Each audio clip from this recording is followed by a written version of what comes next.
community. Years become weeks. Frustration becomes solutions. Reform is the right choice.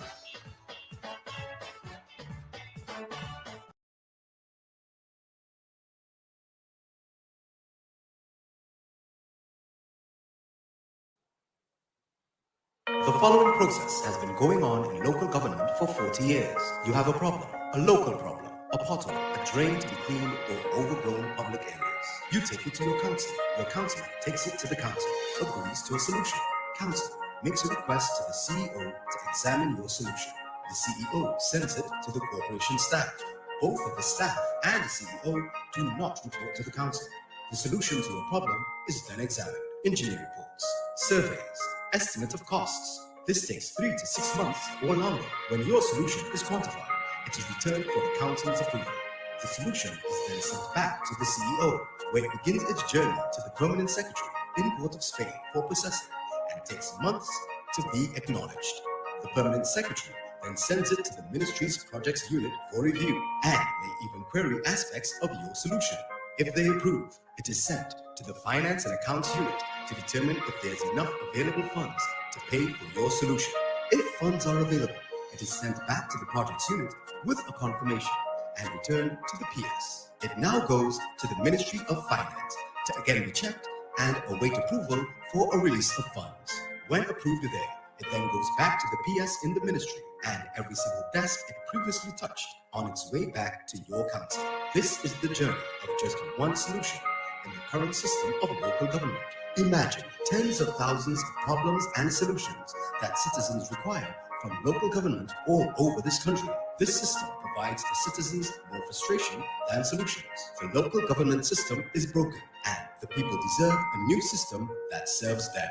In a monumental move, the PNM government held 14 public consultations on local government reform, drafting a new system based on the voices of the people. This shift, the most significant since independence, returns power from the central government and bureaucracy back to the people. The reform elevates councillors and those they represent into an executive council, empowering them to manage their community's affairs. The CEO and staff now report to new council, enabling local decision-making without central government interference, and establishes a direct relationship with the Ministry of Finance, similar to the THA. This reformed local government system grants your communities the authority, autonomy, and resources to deliver services right where you are by those who know and live in your community.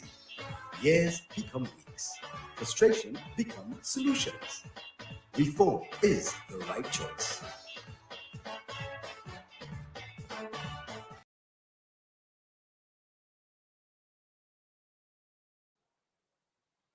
The following process has been going on in local government for 40 years. You have a problem.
following process has been going on in local government for 40 years.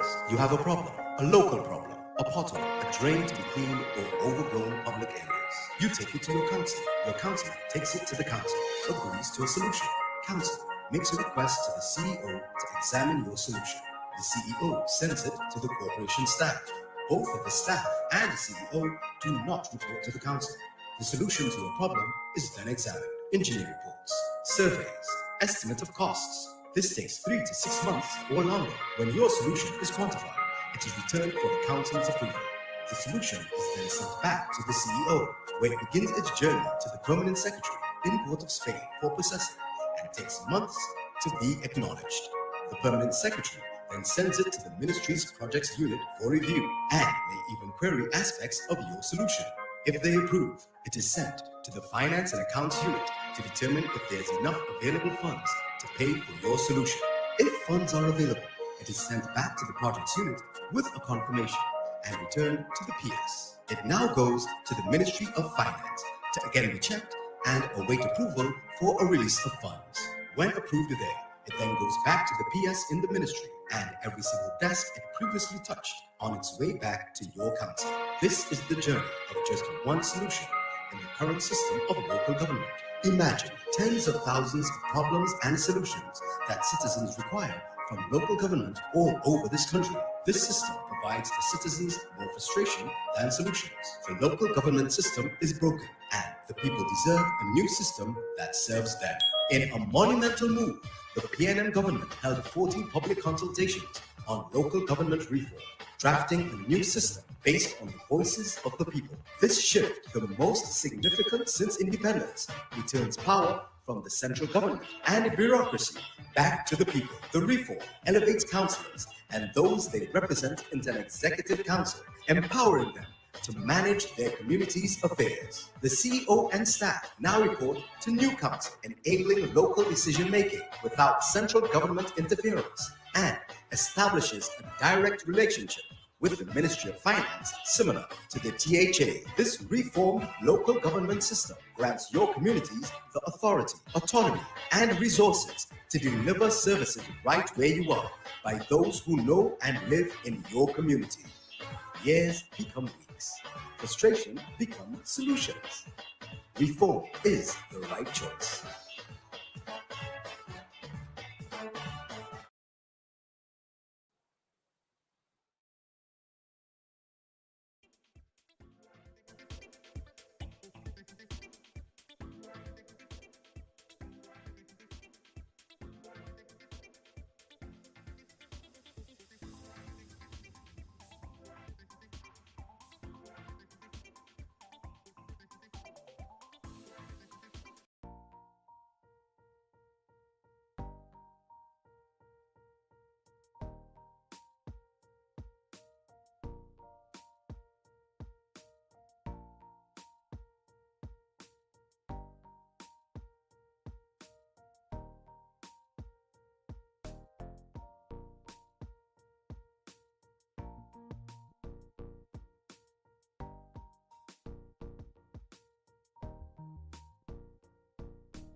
The following process has been going on in local government for 40 years. You have a problem, a local problem, a pothole, a drain to be cleaned, or overgrown public areas. You take it to your council. Your council takes it to the council, agrees to a solution. Council makes a request to the CEO to examine your solution. The CEO sends it to the corporation staff. Both of the staff and the CEO do not report to the council. The solution to your problem is then examined. Engineering reports, surveys, estimate of costs. This takes 3 to 6 months or longer. When your solution is quantified, it is returned for the council's approval. The solution is then sent back to the CEO, where it begins its journey to the permanent secretary in Port of Spain for processing, and takes months to be acknowledged. The permanent secretary then sends it to the ministry's projects unit for review and may even query aspects of your solution.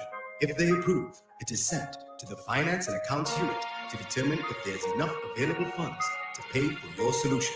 If funds are available, it is sent back to the projects unit with a confirmation and returned to the PS. It now goes to the Ministry of Finance to again be checked and await approval for a release of funds. When approved there, it then goes back to the PS in the ministry and every single desk it previously touched on its way back to your council. This is the journey of just one solution in the current system of local government.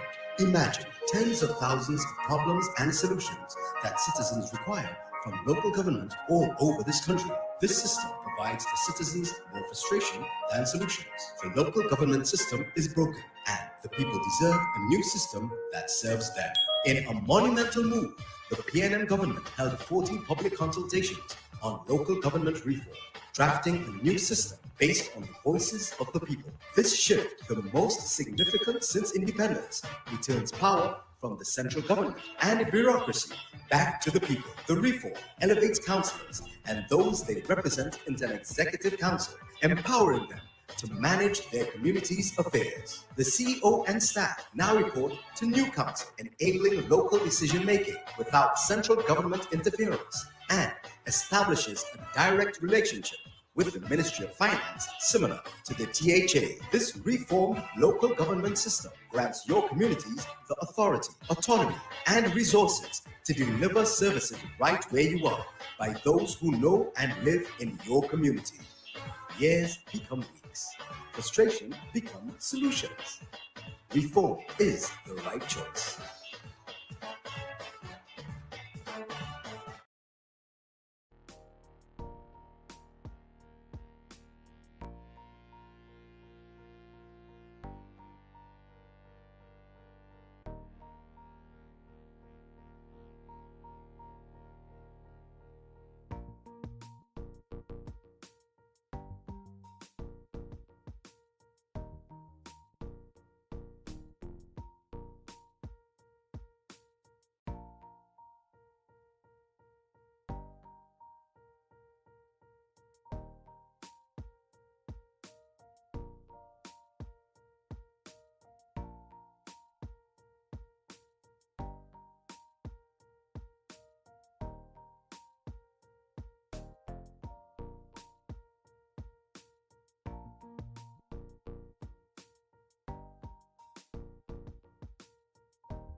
The following process has been going on in local government for 40 years. You have a problem, a local problem, a pothole, a drain to be cleaned, or overgrown public areas. You take it to your council. Your council takes it to the council, agrees to a solution. Council makes a request to the CEO to examine your solution. The CEO sends it to the corporation staff. Both of the staff and the CEO do not report to the council. The solution to your problem is then examined. Engineering reports, surveys, estimate of costs. This takes 3 to 6 months or longer. When your solution is quantified, it is returned for the council's approval. The solution is then sent back to the CEO, where it begins its journey to the permanent secretary in Port of Spain for processing, and takes months to be acknowledged. The permanent secretary then sends it to the ministry's projects unit for review, and may even query aspects of your solution. If they approve, it is sent to the finance and accounts unit to determine if there's enough available funds to pay for your solution. If funds are available, it is sent back to the projects unit with a confirmation and returned to the PS. It now goes to the Ministry of Finance to again be checked and await approval for a release of funds. When approved there, it then goes back to the PS in the ministry and every single desk it previously touched on its way back to your council. This is the journey of just one solution in the current system of local government. Imagine tens of thousands of problems and solutions that citizens require from local government all over this country. This system provides the citizens more frustration than solutions. The local government system is broken, and the people deserve a new system that serves them. In a monumental move, the PNM government held 14 public consultations on local government reform, drafting a new system based on the voices of the people. This shift, the most significant since independence, returns power from the central government and bureaucracy back to the people. The reform elevates councillors and those they represent into an executive council, empowering them to manage their community's affairs. The CEO and staff now report to new council, enabling local decision-making without central government interference, and establishes a direct relationship with the Ministry of Finance, similar to the THA. This reformed local government system grants your communities the authority, autonomy, and resources to deliver services right where you are by those who know and live in your community. Years become weeks. Frustration becomes solutions. Reform is the right choice.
The following process has been going on in local government for 40 years. You have a problem, a local problem, a pothole, a drain to be cleaned, or overgrown public areas. You take it to your council. Your council takes it to the council, agrees to a solution. Council makes a request to the CEO to examine your solution. The CEO sends it to the corporation staff. Both of the staff and the CEO do not report to the council. The solution to your problem is then examined. Engineering reports, surveys, estimate of costs. This takes 3 to 6 months or longer. When your solution is quantified, it is returned for the council's approval. The solution is then sent back to the CEO, where it begins its journey to the permanent secretary in Port of Spain for processing, and takes months to be acknowledged. The permanent secretary then sends it to the ministry's projects unit for review, and may even query aspects of your solution. If they approve, it is sent to the finance and accounts unit to determine if there is enough available funds to pay for your solution. If funds are available, it is sent back to the projects unit with a confirmation and returned to the PS. It now goes to the Ministry of Finance to again be checked and await approval for a release of funds. When approved there, it then goes back to the PS in the ministry and every single desk it previously touched on its way back to your council. This is the journey of just one solution in the current system of local government. Imagine tens of thousands of problems and solutions that citizens require from local government all over this country. This system provides the citizens more frustration than solutions. The local government system is broken, and the people deserve a new system that serves them. In a monumental move, the PNM government held 14 public consultations on local government reform, drafting a new system based on the voices of the people. This shift, the most significant since independence, returns power from the central government and bureaucracy back to the people. The reform elevates councillors and those they represent into an executive council, empowering them to manage their community's affairs. The CEO and staff now report to new council, enabling local decision-making without central government interference, and establishes a direct relationship with the Ministry of Finance, similar to the THA. This reformed local government system grants your communities the authority, autonomy, and resources to deliver services right where you are by those who know and live in your community. Years become weeks. Frustration becomes solutions. Reform is the right choice.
The following process has been going on in local government for 40 years.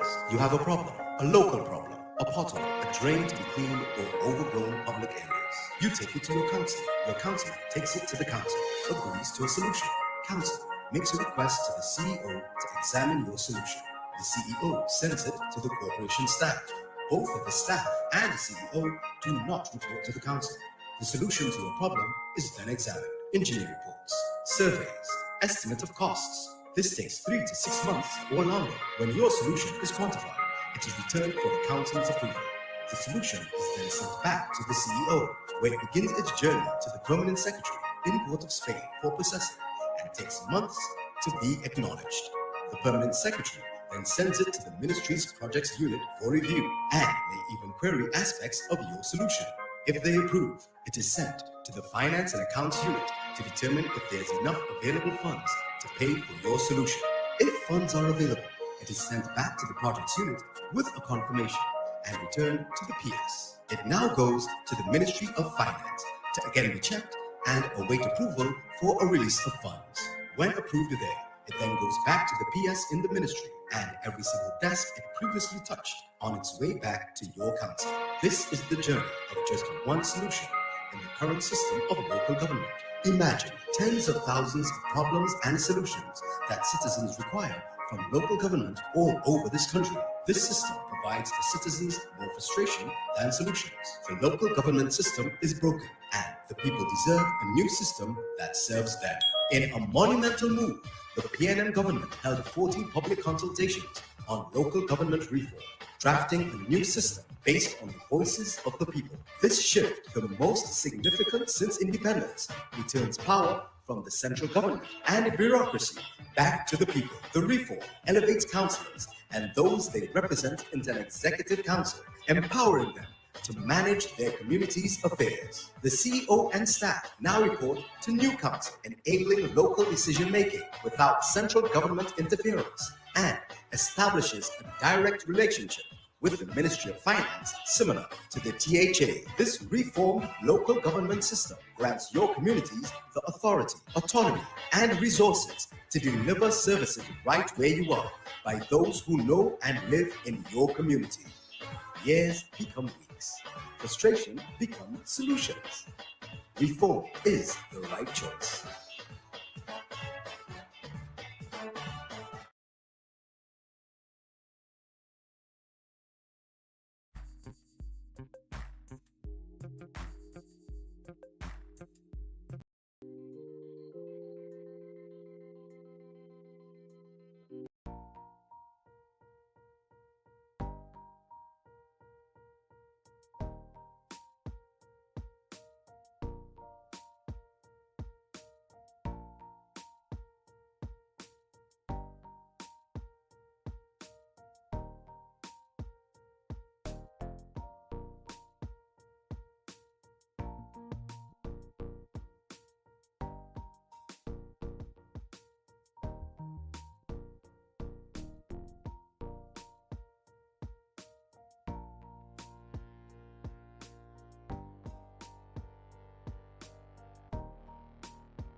The following process has been going on in local government for 40 years. You have a problem, a local problem, a pothole, a drain to be cleaned, or overgrown public areas. You take it to your council. Your council takes it to the council, agrees to a solution.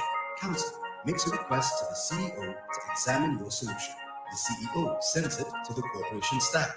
Both of the staff and the CEO do not report to the council. The solution to your problem is then examined. Engineering reports, surveys, estimate of costs. This takes 3 to 6 months or longer. When your solution is quantified, it is returned for the council's approval. The solution is then sent back to the CEO, where it begins its journey to the permanent secretary in Port of Spain for processing, and takes months to be acknowledged. The permanent secretary then sends it to the ministry's projects unit for review and may even query aspects of your solution. If they approve, it is sent to the finance and accounts unit to determine if there's enough available funds to pay for your solution. If funds are available, it is sent back to the projects unit with a confirmation and returned to the PS. It now goes to the Ministry of Finance to again be checked and await approval for a release of funds. When approved there, it then goes back to the PS in the ministry and every single desk it previously touched on its way back to your council. This is the journey of just one solution in the current system of local government. Imagine tens of thousands of problems and solutions that citizens require from local government all over this country. This system provides the citizens more frustration than solutions. The local government system is broken and the people deserve a new system that serves them. In a monumental move, the PNM government held 14 public consultations on local government reform, drafting a new system based on the voices of the people. This shift, the most significant since independence, returns power from the central government and bureaucracy back to the people. The reform elevates councillors and those they represent into an executive council, empowering them to manage their community's affairs. The CEO and staff now report to new council, enabling local decision-making without central government interference, and establishes a direct relationship with the Ministry of Finance, similar to the THA. This reformed local government system grants your communities the authority, autonomy, and resources to deliver services right where you are by those who know and live in your community. Years become weeks. Frustration becomes solutions. Reform is the right choice.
The following process has been going on in local government for 40 years. You have a problem, a local problem, a pothole, a drain to be cleaned, or overgrown public areas. You take it to your council. Your council takes it to the council, agrees to a solution.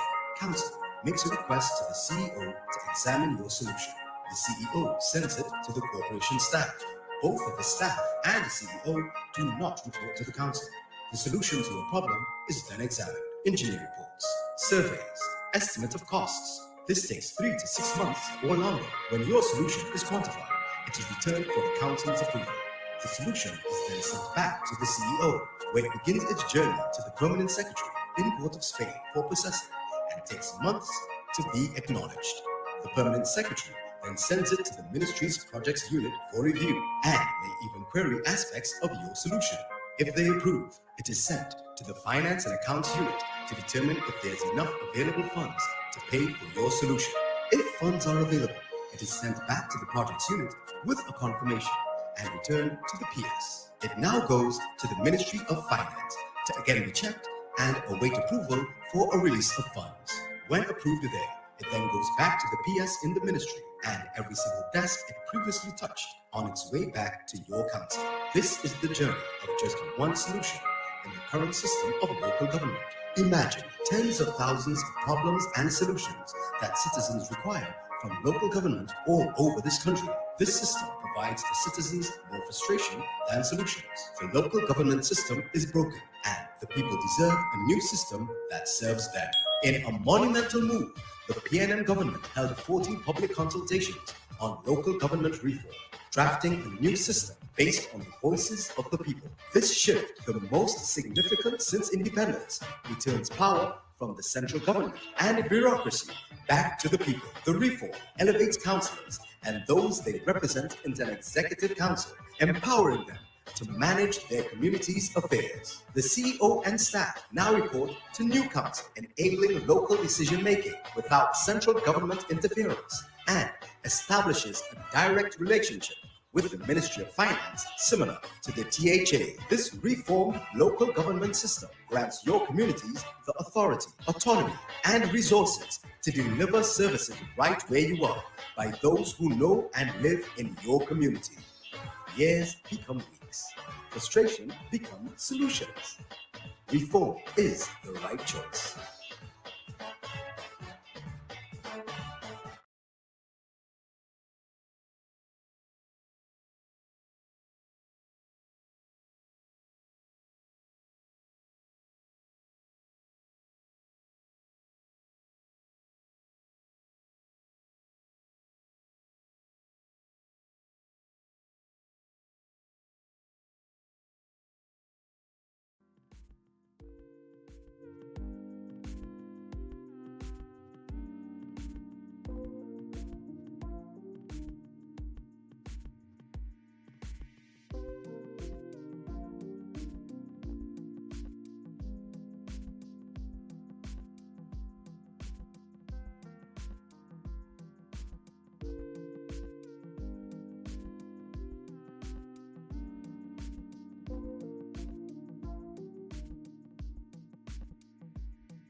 Please remain standing as we invite Ms. Amber Keynes, candidate for Goodwood La Puerta, to deliver our prayer.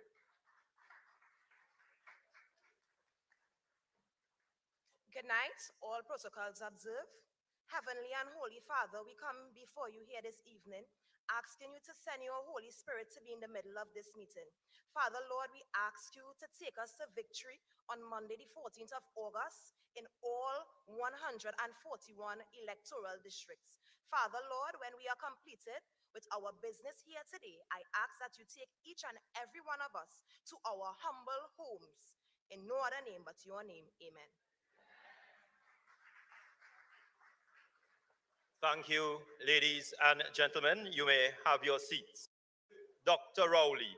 Today, we are here in Dr. Rowley's home region in the newly minted borough of Diego Martin.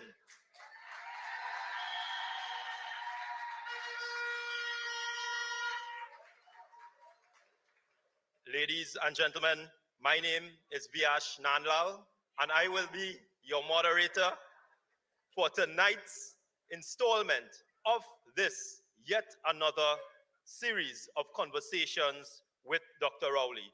I want to thank you all for coming out here today again in your large numbers, packing the South Diego Martin Community Center here in the constituency, Dr. Rowley's home constituency of Diego Martin West.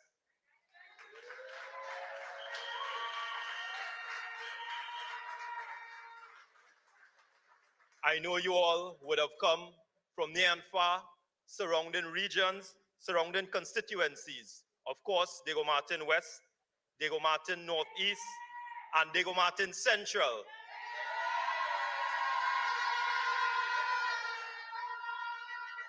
And surrounding areas. Before I move forward, ladies and gentlemen, let me take the time to recognize, of course, our Prime Minister, the Honorable Dr. the Honorable Keith Rowley, Prime Minister, political leader of the People's National Movement, resident MP for Diego Martin West. Dr. Rowley is here to have a conversation with you today, Diego Martin, and we are eager to begin that and commence that. We also have the MP for Diego Martin Northeast, the Honorable Colm Imbert, our hardworking Minister of Finance, Deputy Political Leader. Dr. the Honorable Nian Gatsby-Dolly, Member of Parliament for St. Anne's East, Minister of Education and Deputy Political Leader, ladies and gentlemen.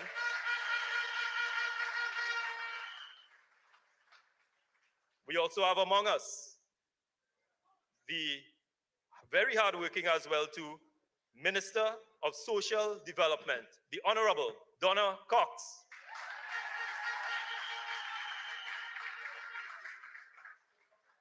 The Honorable Amory Brown, Minister of Foreign and CARICOM Affairs.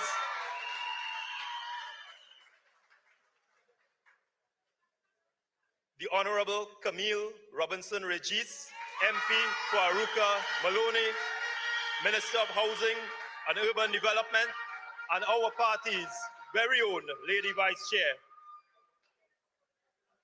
Ladies and gentlemen, our MP for Diego Martin Central, the Honorable Simon De Nobrega, Minister in the Office of the Prime Minister with responsibility for communication. I would also like to recognize Mr. Sigler Jack, Chairman of the Diego Martin Regional Corporation then, and come Monday, ladies and gentlemen, there will be a chairman of the Borough of Diego Martin.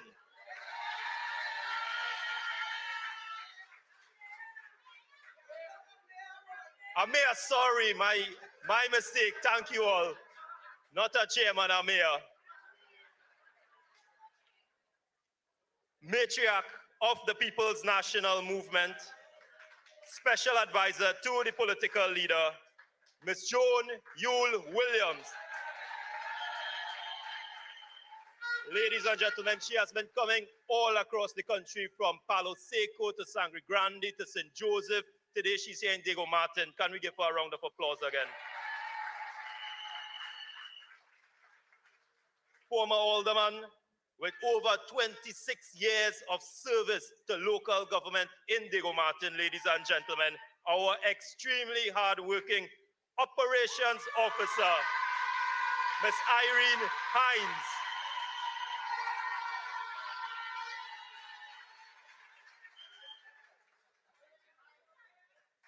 Ladies and gentlemen, we have the chairman of the Diego Martin West constituency, Mr. Robert Caesar, with us.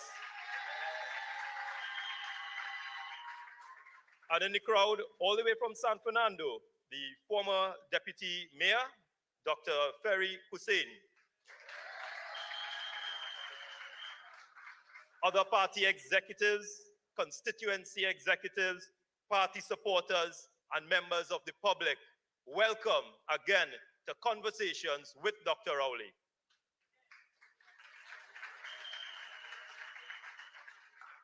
Ladies and gentlemen, this conversation series commenced under Dr. Rowley as Prime Minister as a means of listening to the views of you, the citizens of Trinidad and Tobago, and the members of the public.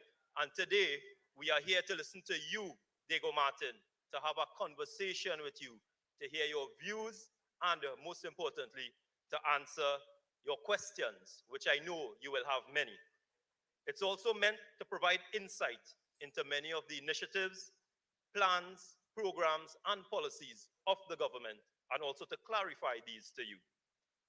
Most importantly, this is the season of local government, and we have a local government election on our hands, and we have a local government campaign.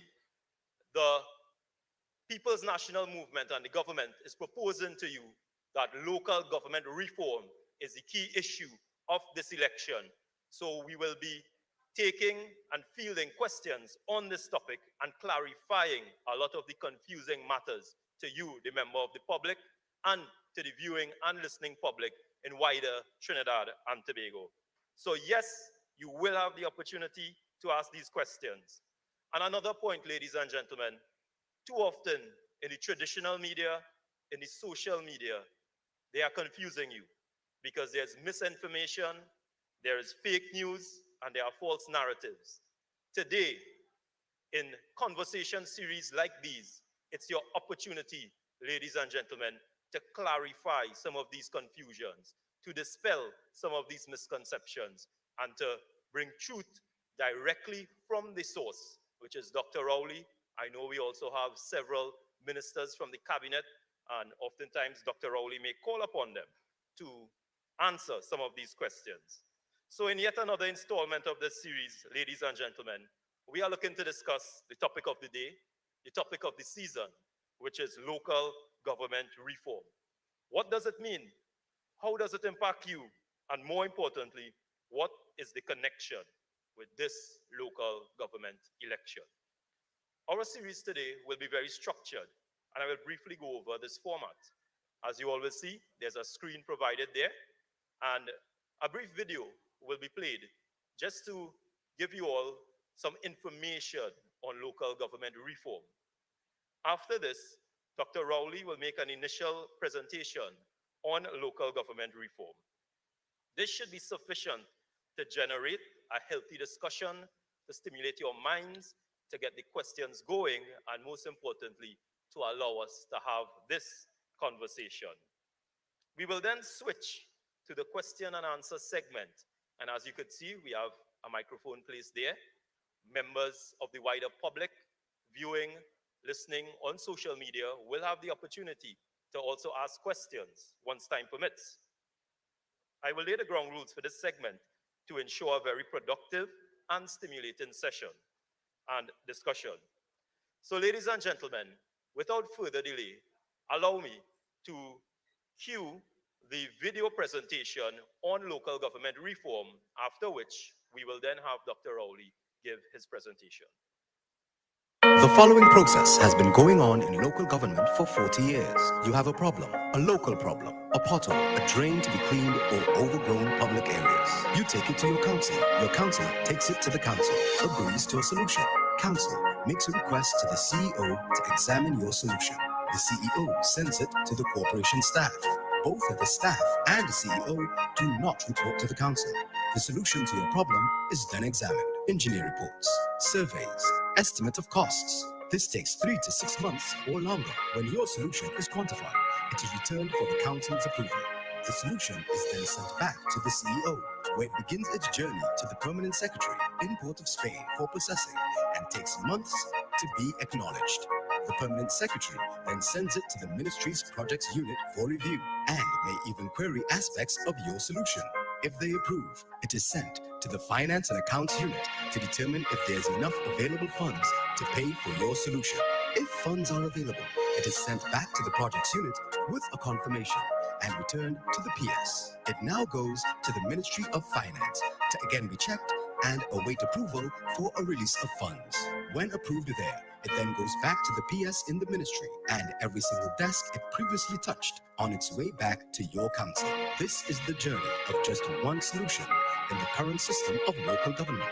Imagine tens of thousands of problems and solutions that citizens require from local government all over this country. This system provides the citizens more frustration than solutions. The local government system is broken, and the people deserve a new system that serves them. In a monumental move, the PNM government held 14 public consultations on local government reform, drafting a new system based on the voices of the people. This shift, the most significant since independence, returns power from the central government and bureaucracy back to the people. The reform elevates councillors and those they represent into an executive council, empowering them to manage their community's affairs. The CEO and staff now report to new council, enabling local decision-making without central government interference, and establishes a direct relationship with the Ministry of Finance similar to the THA. This reformed local government system grants your communities the authority, autonomy, and resources to deliver services right where you are by those who know and live in your community. Years become weeks. Frustration become solutions. Reform is the right choice.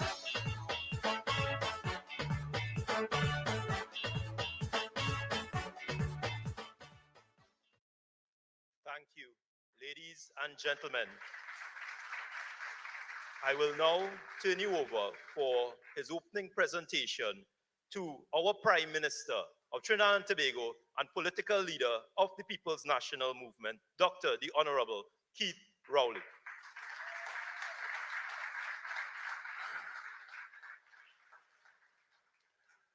Thank you very much, Vyash. A very good night to you all. The chairman of the borough of Diego Martin, Alderman Siglet Jack, party officers, all Mrs. Joan Yule Williams, my cabinet colleagues. I'm happy tonight to acknowledge Member of Parliament for Diego Martin Northeast, Minister of Finance, Member of Ms. Donna Cox, who is our Social Development Minister, Social Development and Family Services. My neighbor, Member of Parliament for Diego Martin Central, Minister of Communication, Simon de Mabriga. And I also have with me in the lineup tonight the Minister of Education from St. Anne's East, visiting the West. You know, when you come from the East, if you go as far as you want to go, you end up in the West. And of course, we have former Member of Parliament for Diego Martin Central, Dr. Amory Brown, our Foreign and CARICOM Affairs Minister. Very good night to you all and welcome. But permit me,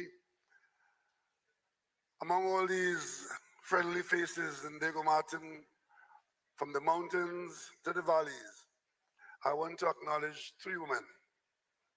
And I'm sure you won't begrudge me that. One is Mrs. Suzanne Hong, head of the Diego Martin Assembly. On my right is Jackie Lazarus. And Jackie has brought Barbara. So I know I'm in Diego Martin West, and I know that these are the people that make the Diego Martin area, especially Diego Martin West, tick. So thank you all very much for coming out.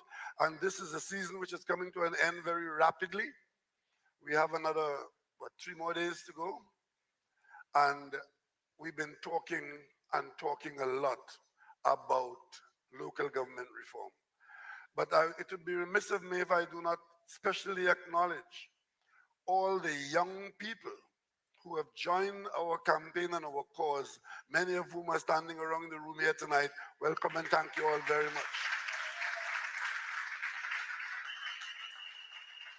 It's a phenomenon that we've been seeing across Trinidad as we've been going through this campaign. A lot of young people identifying with the cause of the PNM in the interest of developing our nation under a stable political banner. But ladies and gentlemen, what exactly is local government? even before we talk about reform, what is local government? Local government is that area of authority which is operated, meaning funded by, and has authority over, by the government in your neighborhood. I had a constituent in Covin. She passed away a few years ago. She was just over 100 years old. And I had the opportunity when she was over 100 years old to be talking with her, and she had a very vivid memory of what Diego Martin was like when she came in here as a 17-year-old girl. She came into a cocoa estate in Covin, and she grew up there and saw Covin transform from being a cocoa estate into being the Covin that we knew it at the time when we spoke. The same thing can be said of Diego Martin in general, from the hills of Paramin all the way to Chaguaramas. That's our Diego Martin. And we have had continuous progress in this Diego Martin area, which is the northwestern part of the country. Those of you who are very young, you wouldn't know when there was no Diamond Vale. Those of you who are not as old as I am, you wouldn't know when the road was a single lane, a double lane road, and that was a big, before the highway was built, all of us were on that 2-lane road taking taxi going back and forth. That was Diego Martin. But Diego Martin has been continuously developing, and local government had been playing a role in that development by providing the management and distribution of goods and services as the area developed. You remember when Diego Martin used to be St. George West? And you still come and ask for a job in county? Because it was the county council. And then later on, it became the corporation of Diego Martin when under the NAR, advances were made in local government, and the country, Trinidad was divided into 14 corporations, some big ones like Tunapuna Piaco, Cuvatabaqui, Talparo, some cities like San Fernando, boroughs like Chaguanas, corporations like Mayaro, and Diego Martin was a corporation. Until recently, when as part of this onward progress in the development of a governance structure, Diego Martin became a borough. And I am so proud to have had something to do with that.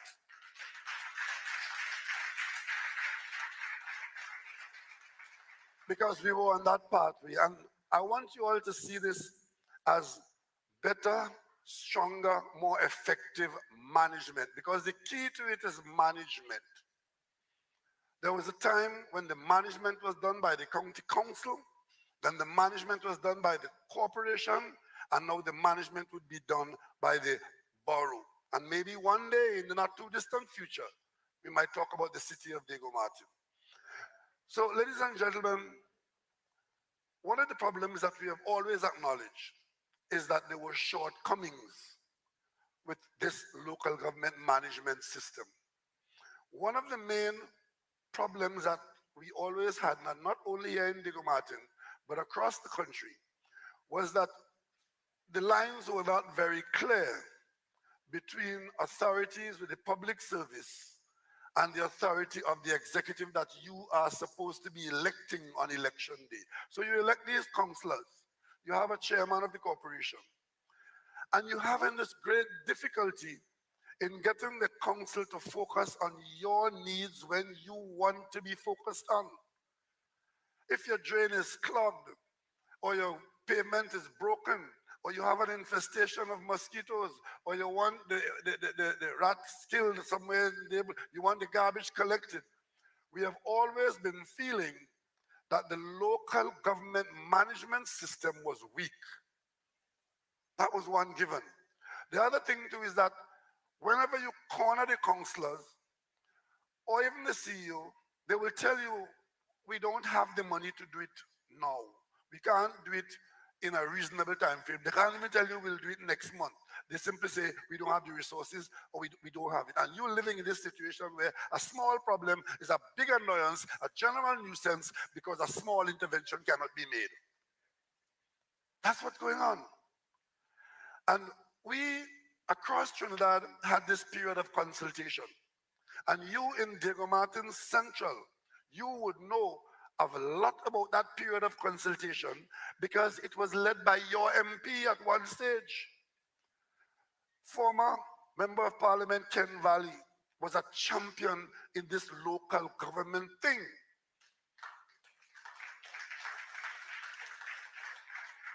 And he advanced the process where we did have consultation across the country.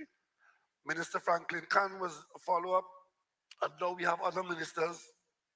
And today, Minister Faris Al-Rawi is our local government minister. But a lot of consultation generated a lot of recommendations.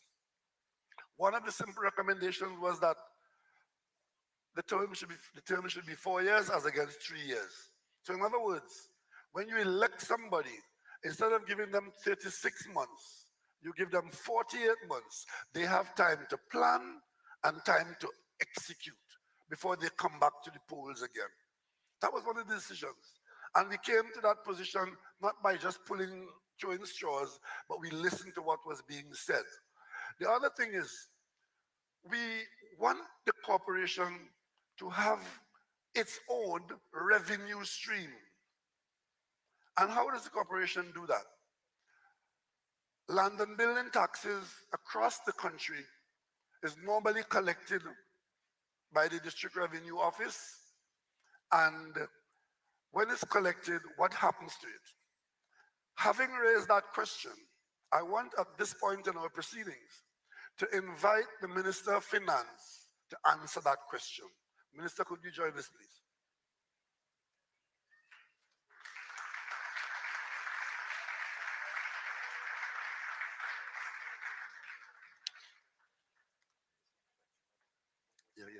How the money will be handled here.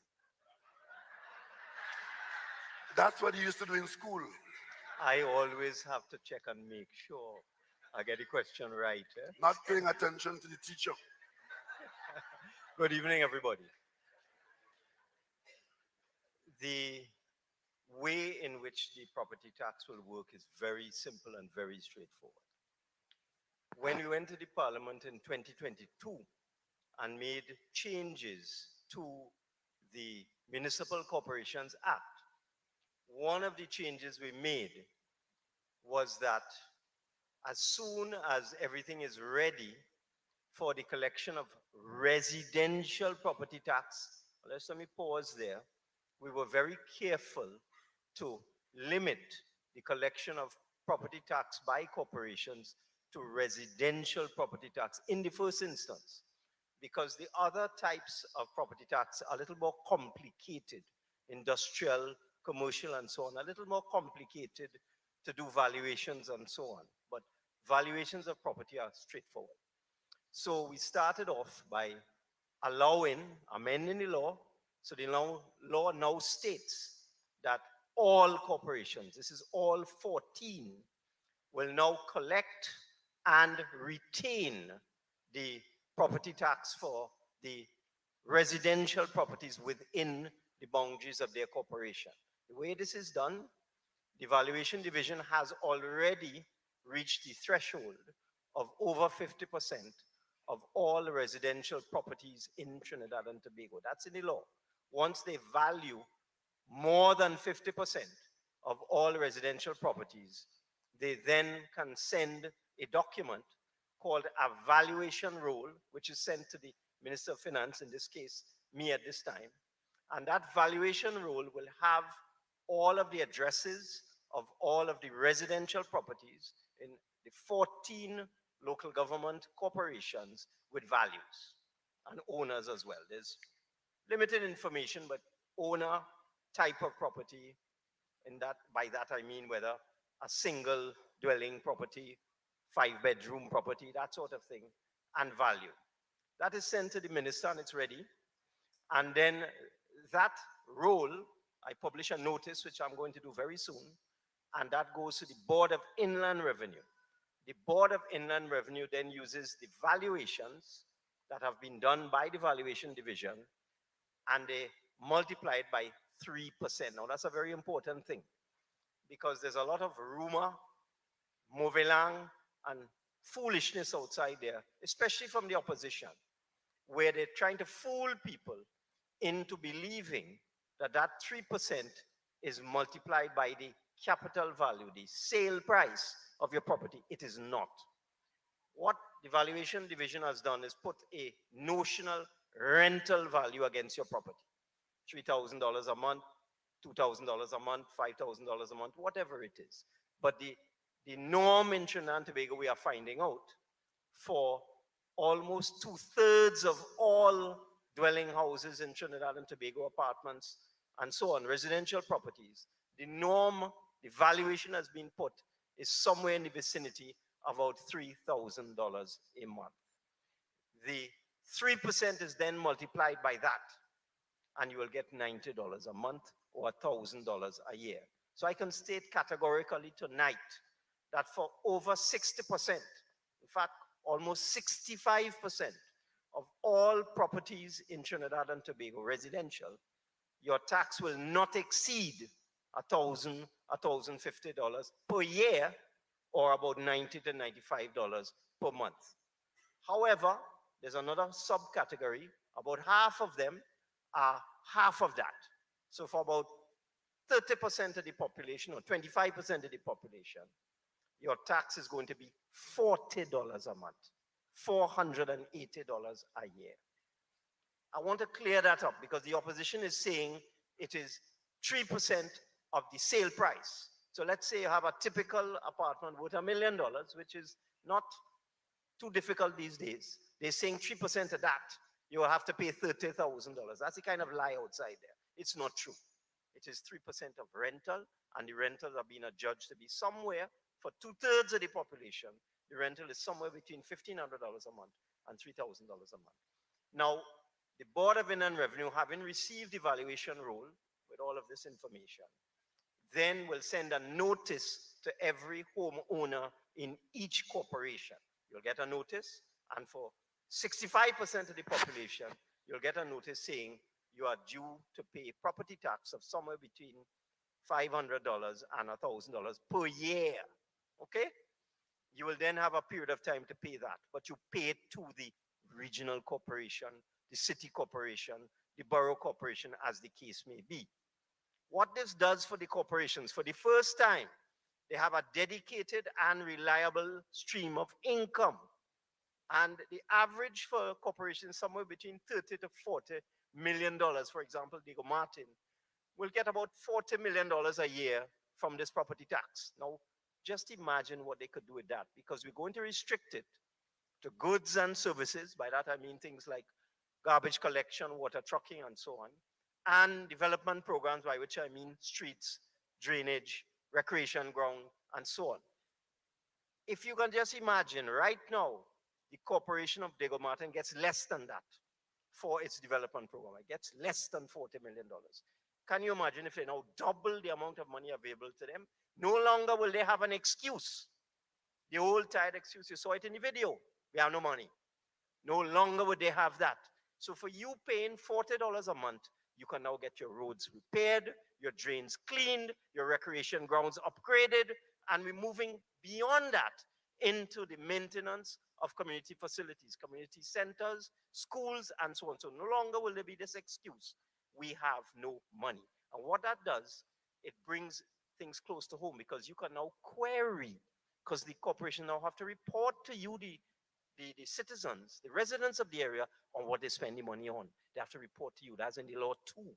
So you can go to the statutory meetings and you can demand answers. You collected $5 million or you collected $10 million in property tax. What did you do with it? So it's a completely new era of local government. I hope that answers the question, Prime Minister. Thank you very much, Minister.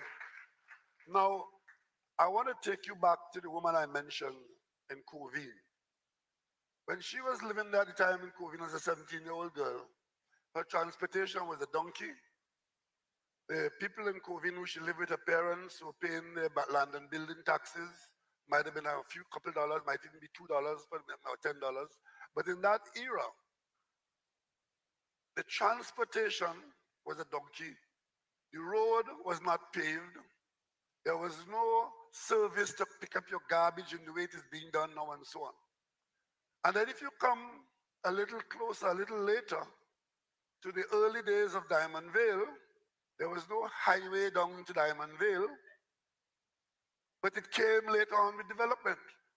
What is happening to you now, what is being explained to you now as responsible citizens and people who are not stupid, but people who are genuinely invested in your development for yourself and your children and your neighborhood, is that you are the generation that accepted the borrower status.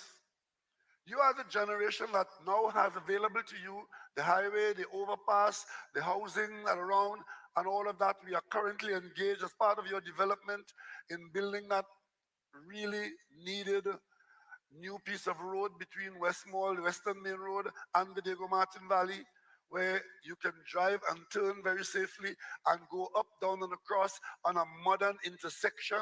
This is what you have now.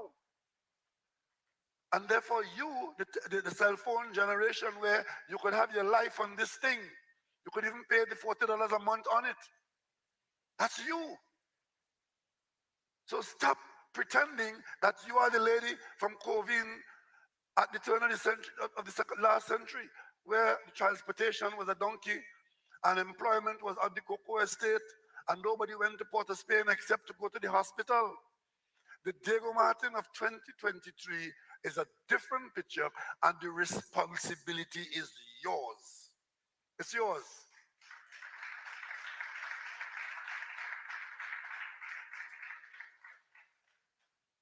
Our political opponents believe that we are afraid to talk to you about that tax.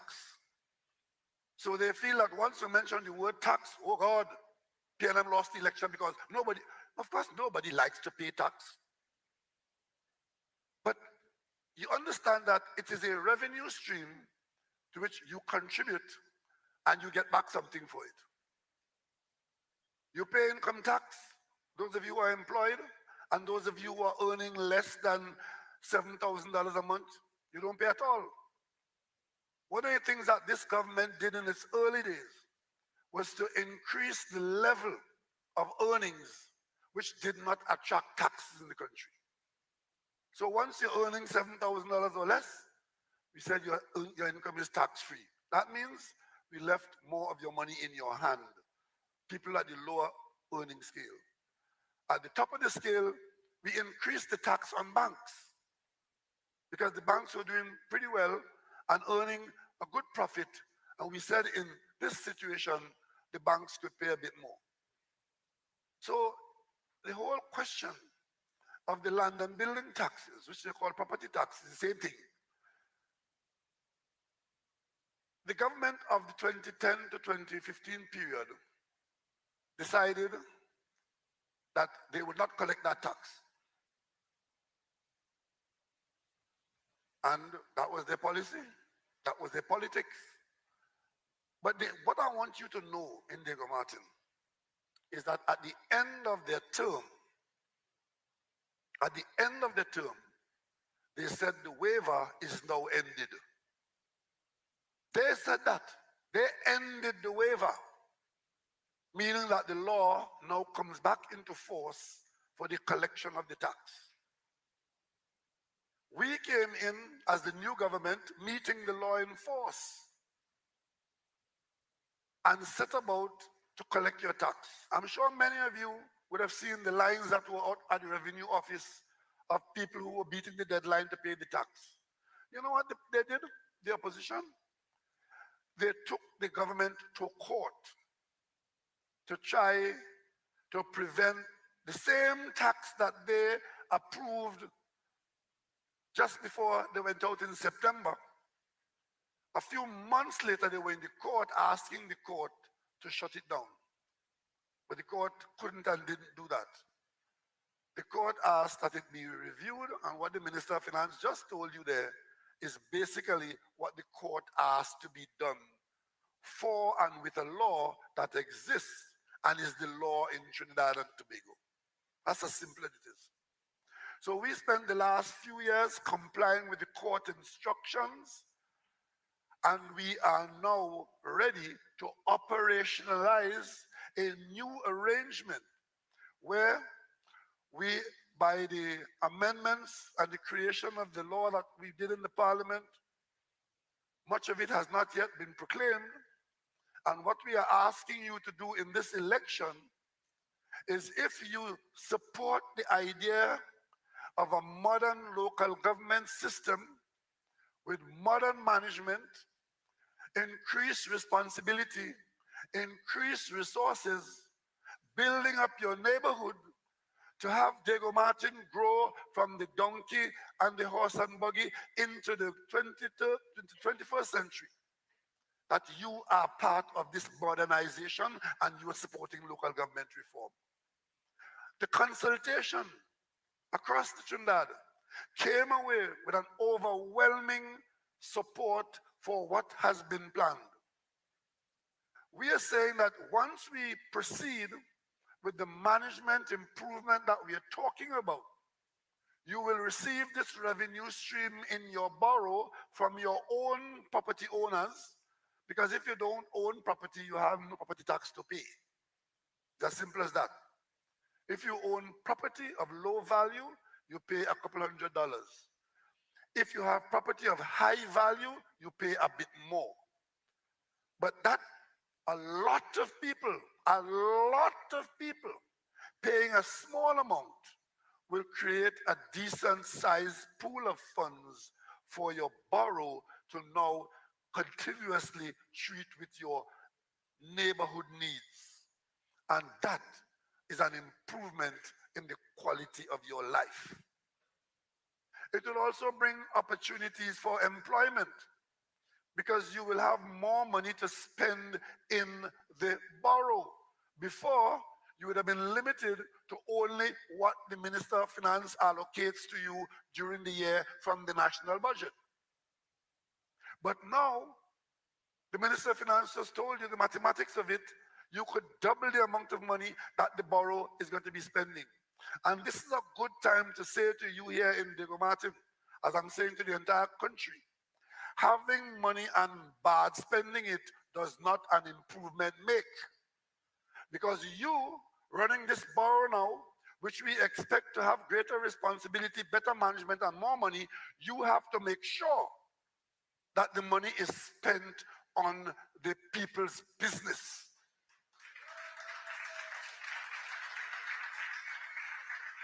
And one of those businesses is a fair day's work for a fair day's pay. That's what you have to do. Because getting more money and not spending it properly does not change and does not bring progress and development. But we expect that our borough, in its spanking new headquarters down there, in as accessible as you could get in this Diego Martin region, good things are going to happen there. When you go through that building, you will see provision is made for a number of professional services being housed in the most modern of environment. But I want you, when you go to visit your borough headquarters, to ask them to show you the technical side of it if they're so minded. Because we are here talking about digital arrangements where a database should exist. This modern borough of Diego Martin, what does the future hold for you? Building a database, as the minister just told you, about a database of all the houses in the borough. That's good information to have. Because then you would know who's there, how many, and know them exactly. And if there are programs for home improvement, and people look to you as they look now to the Ministry of Housing, a program of home improvement could be one of the kinds of responsibility that the central government could pass on, either all or some of it, to local government. You don't have that now. The Minister of Education is here. She will tell you how much money is spent on school repairs. We have a number of schools in the Diego Martin area. A well-run borough could take responsibility for school maintenance. We could start with the primary schools in the first instance. And as we build up the management system and the experience and the database, we could move to take on responsibility for the secondary school system. We have a number of sporting fields, not the least of which is one of the finest sporting grounds in the country in our Diego Martin, North Diego Martin ground. There's nothing to prevent at some point in the not too distant future that the Diego Martin Borough be responsible for that facility. So you don't have to wait for somebody from somewhere in the center of the country, in the city of Port of Spain, to come and do repairs or to be responsible for securing and protecting that facility. We have other facilities that would require assistance of one kind or another. Why is it that the health centers, their maintenance, their cleansing, their cleaning, which is now being managed by whom? Certainly not the Diego Martin Corporation or the borough, is being managed by the Ministry of Health from somewhere else. So what we're seeing for the future is bringing home to you responsibility, where you are responsible for your own facilities with the rights, responsibility, and resources in your hand. And that is where we talk about progress, because we've brought that home to you. It's called devolution in government. The central government has given up to you certain responsibilities that central government now holds. And there are people who believe that this would never have come because they were telling themselves that the PNM will never do that because it involves giving up responsibility. But giving up responsibility to who? To you. And it wouldn't make you any less PNM people. It will make you more, because you will see progress that you had not seen before. And we have confidence in our people because we've seen it operate elsewhere.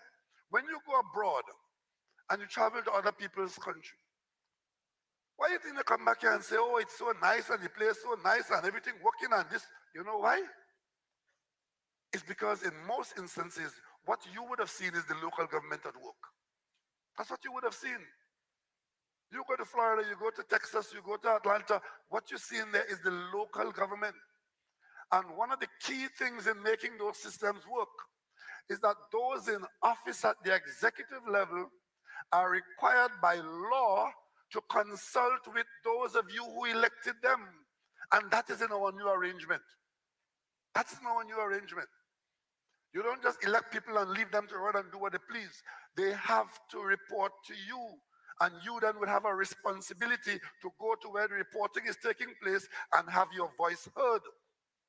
And the priorities that will take place in your borough, you are involved in it. And in that way, who you elect is very important. Then you manage, you observe their performance, and you know who to keep and who to send out.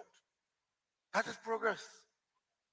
So ladies and gentlemen, you are being called upon at this time to do what we have been promising to do for years. Years.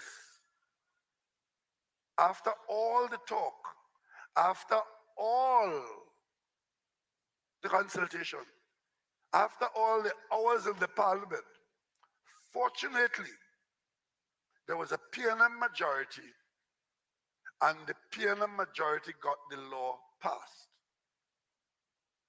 And we are asking you in this election to stand with what the parliament has passed, which is a law that says go and reform local government for the people. That's what we're asking you to do.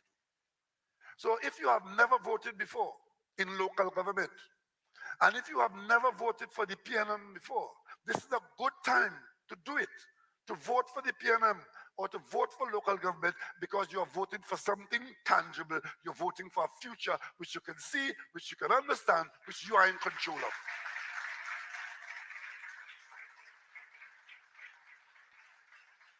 There are other people who are playing games, because as far as they're concerned, election is about getting office for them personally. Their agenda is personal office. Our agenda has been and continues to be how we can improve the quality of your lives by strengthening your governance in your neighborhood, You have to ask yourself. You would have seen an ad in the newspaper, on the TV. I saw it live before I came down here, where a number of the UNC voices who spoke during the consultation period spoke glowingly in support of this whole initiative that was to come. So you have to ask yourself, how come when it got to the parliament, all of a sudden there's no, we're not supporting it? And how come now that it's election time to vote in support of it, you convert the whole campaign into gun, putting up candidates with gun in their hand, putting up candidates with gun in their pocket. We know we have a crime problem. We don't need them to tell us that and to show us on TV somebody killing somebody and the gory details and stressing you out with a reenactment of a murder.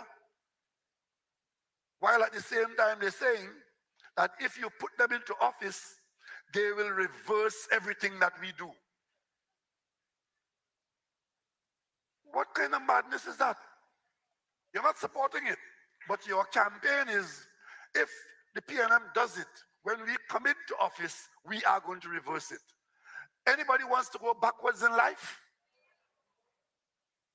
What your grandparents were being asked to do is different to what your parents being asked to do, which is different to what you are being asked to do. And when your grandchildren take over, it might be quite different. They might be going up and take a space trip every now and then because the planes are to fly today. The first flight of civilian passengers went into space today. You can book a ticket. It only costs a little bit, $480,000 US. Right?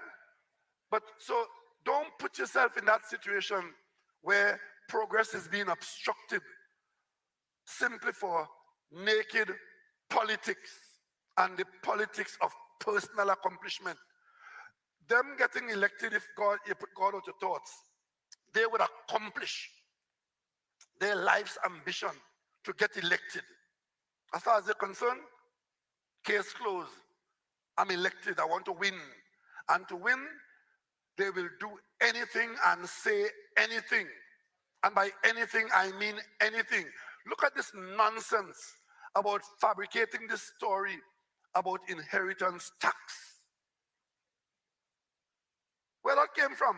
It came from the opposition leader fabricating a lie that there is to be an inheritance tax.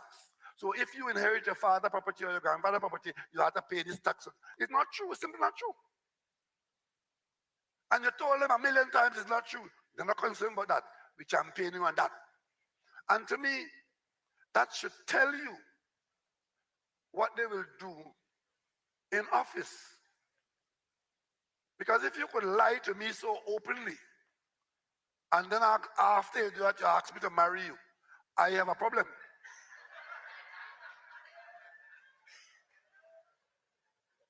You know? And the reason why they have to resort to that kind of behavior is because they do not genuinely commit to your development or the country's development for that matter. Why is it that today Trinidad and Tobago's final court of appeal is not the Caribbean Court of Justice on Charlotte Street? Why? It is simply because when they went and made a case along with our other CARICOM colleagues that it's time for us to get out of the Privy Council because only the privileged few goes there now. To get to the Privy Council, you're starting off with £100,000 just to go through a door in London and a flight of another $20,000 to get to London. And it's only those who could pay to get there or pay lawyers to go there have the Privy Council as the final court of appeal, you know. And what these worthless lawyers have been doing is using people like Ravi Balgobin to harass the government, right? And if the government loses, they make money. And if the government wins, Ravi is a man of straw. That is the idea of Privy Council. And they so believe in it that yesterday, two of them were lying on me and telling me To my face, if I go to court with them, the Privy Council will decide it. So as far as they're concerned, they have no interest in the local court system, the Privy Council. And I'm saying to you, it's a kind of politics that you should discourage by ensuring that they lose their deposits in every seat.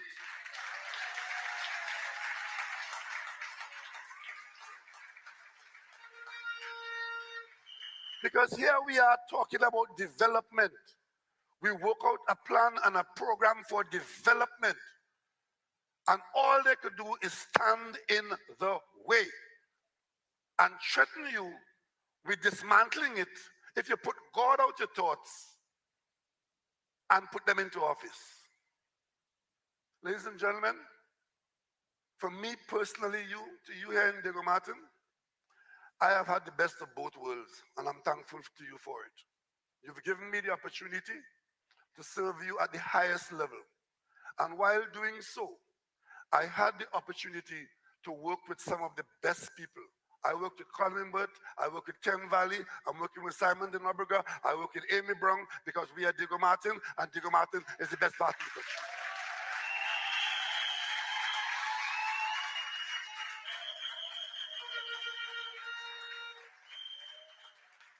And we want to be an example to the rest of the country of what can be had if we focus and be reasonable. Nothing good comes easy, and without sacrifice, much is lost. But once you know where you're going, you put one foot in front of the other, and you're bound to get there. Ladies and gentlemen, I am talking to you about development, because I know how we develop this area. When I came into Diego Martin as your MP, Carnash had one school. All the boys and girls were going in that school. School overcrowded, children affected, opportunities being lost. Today, we have one of the finest boys' schools. We have a Carnash girls' school and a Carnash boys' school. When I came to you at another time in Diego Martin Boys RC was an old house with the roof low over your head, so inside the school, dark, dark, dark. With time, we got rid of that, and Diego Martin Boys RC is one of the finest primary schools in the country. And in case you think that Martin is what we've added to the Diego Martin Girls RC. It's a pleasure. I like to go and visit these primary schools because that is where you meet the people who love their MP. These primary school children. When I go into Diego Martin Girls RC and to see where they are now from where they were before, I see development, I see progress. Straight across the road from us here, the overpass was never there. We built the highway and we built an overpass, and some of the finest housing is on one side of the overpass. We have making progress. Let us continue to make progress. And your involvement in this aspect of progress in local government is an involvement that you don't have in central government, but which you have more of it. You're collecting your garbage. We have, I don't even know if you know who collects our garbage. But what I do know is every election, we have garbage problems. Every election in this constituency, all of a sudden we can't collect garbage. Well, we're going to put an end to that because Diego Martin Corporation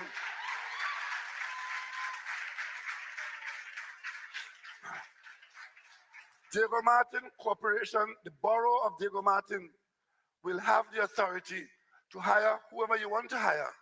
And because we have hills, we have plains, we have valleys, we will organize our transport and our cleansing to suit our topography and our geography.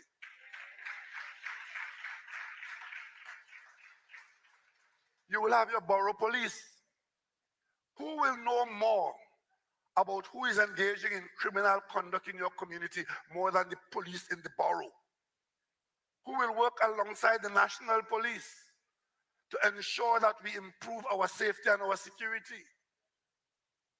And there are a lot of programs that a well-run borough can get involved in, which are now not even thought about. I have here with me the Ministry of Social Development and Family Services, operating all the whole ministry for the whole of Trinidad from Port of Spain. And I think the districts are, you still in counties, right? County this and county that. You want to talk to the borough of Diego Martin. And there are a lot of things. Once you have a database, which can be the basis on which you determine the needs of the people within the borough. A number of the services being provided now from central government for the family services can be provided by the local government authority. To transfer the resources to the authority, and the authority from its database will know who exactly they need to service. That must be better than having to wait for a nameless, faceless public servant somewhere else looking after your needs. And of course, if you are at the end of the line, you don't know who to talk to. You don't know who to call. But once your local government has that responsibility, you know who and they're in your hand because you put them there. That is the authority that will come to you. And it comes in increments as the management system strengthens. They take on more responsibility. You take some from social development. You take some from housing. You take some from some other ministry that is doing something else because you have the capacity. And all that would be doing is giving you greater control of your own local district. Your streets, your drains, your road, your community centers, and all of these things. Right now, one of the problems you're having across Trinidad, I don't know if you're having it here in Diego Martin, I hope not, is the whole question of management of those community centers. We built some fine facilities around the country, and we're getting complaints that the management is a problem because some people have an assumption as to what the management should be. And some people are even excluding certain people in the community from using it. But if we get to the point where local government is responsible for managing those facilities, and there are guidelines as to how they should manage them, the guidelines will be set by the central government or even by the borough itself, then that whole issue will disappear and greater use of the facilities and the investments could be made. We're no longer taking part in the major cultural event of Better Village. This borough of Diego Martin could take it upon itself to ensure that we return to the good side of Better Village, or have your own programs or similar programs to develop art and culture in your district. We're talking here about going back to strengthen West Indies cricket. You know how we want to do that? We want to encourage school cricket and club cricket to generate a larger population of people who are actually playing the game in the country. Maybe local government has a role to play in that. Certainly, in preparing and keeping the grounds ready for the youngsters, that is what you can do. Local government can become a booming driver of all these possibilities if you believe that local government can really play that role. And how you express that belief?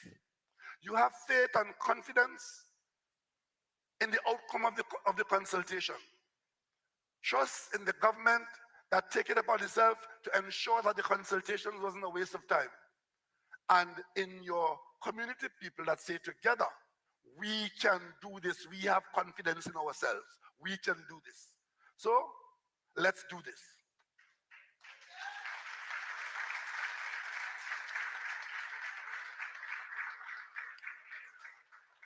Thank you, Dr. Rowley, for that very interesting and what we hope to be a very stimulating conversation, discourse. Of course, we would have had the video. We would have had a presentation here by Minister Imbert. And we move on now, ladies and gentlemen, to our question and answer phase, where we hope to generate this conversation with you here in Diego Martin, with the national community, with Dr. Rowley. Before we move forward, please allow me to establish some ground rules. We have a mic here in the middle, and we request that persons interested in asking a question, that you stand up, you give your name and location, whether it be by constituency or region, We ask that you limit the question to 1 minute and be very direct. We are also asking that you limit it to one question per person. I know persons tend to give very long preambles, so we are asking that you also limit those preambles again and be very direct and forthright in your questions. Also, most importantly, we are asking that you be very respectful and courteous when asking your questions. If I must intervene as moderator to limit and get back on track, I will definitely do so. Ladies and gentlemen, the issue before us is local government reform. We have a local government election, and of course, there are many issues coming out of it. I know Dr. Rowley would have presented as well too. So we are asking that we limit the topic to these issues and keep it really on the topic of the day, topic of the season, topic of this election. So, ladies and gentlemen, without further delay, let me open the floor to have questions asked. The mic again is in the middle. You could rise and come or make an orderly line behind the mic. The floor is open, ladies and gentlemen.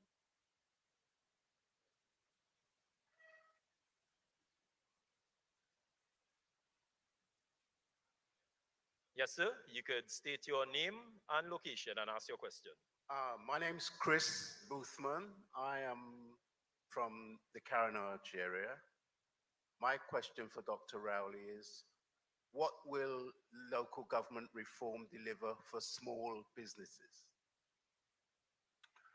Well, as it stands now, moving into the reform period, there isn't a direct relationship between local government and the creation of a small business. It's about creating an environment in which small business is encouraged and can prosper. Because if local government reform brings about all the activities that I mentioned earlier on, somebody, some people, some businesses will be required to be the actual deliverer of the various goods and services. So the reform will encourage the fostering of local government. New businesses will develop, existing businesses will grow. And that is what local government reform will do for small business. Thank you, Dr. Rowley. Sir, you could ask your question, name and location. I am Lesedi Felix of La Perita Avenue, Degomated.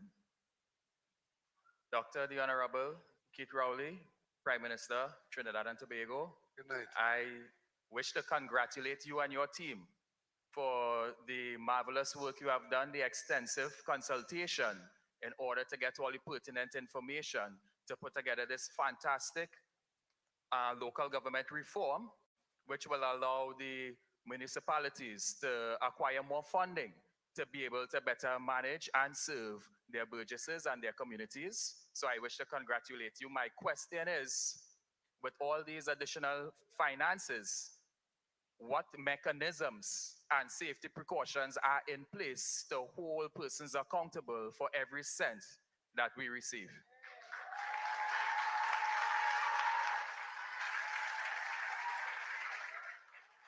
Well, as a part of this management rebirth and expansion and elevation that I'm talking about, an integral part of that will be accountability in the system, where authorities for spending money would be clear, auditing and reporting would be an integral part of the operations, and that is how you operate an organization or a business to ensure that money is applied where it is authorized to be. Okay? But it's going to be an integral part of the management upgrade that we're talking about. Okay? You would see, I suspect more people, more skilled people, like for example, audit and accounts. These are skills that you would need because you're managing now a bit more resources, and you want to make sure you do more with what you have, and those professional skills which are not now easily available within the corporation. And then you go to managing project management, right? Whatever projects you're doing, You have to have proper project management personnel to make sure that the people are on the job, that the job is being done according to how it ought to be done, that the engineering is sound, and that the product and the outcome is worthy of the expenditure that you put out. Right? Thank you, Dr. Rowley. We have another question here. Good night. Good night. My name is Ishmael Taruba. Like down south, I'm actually from Shogunat, but I travel all the way here to see my Honorable Prime Minister, Dr. the Honorable Chief Christopher Rowley.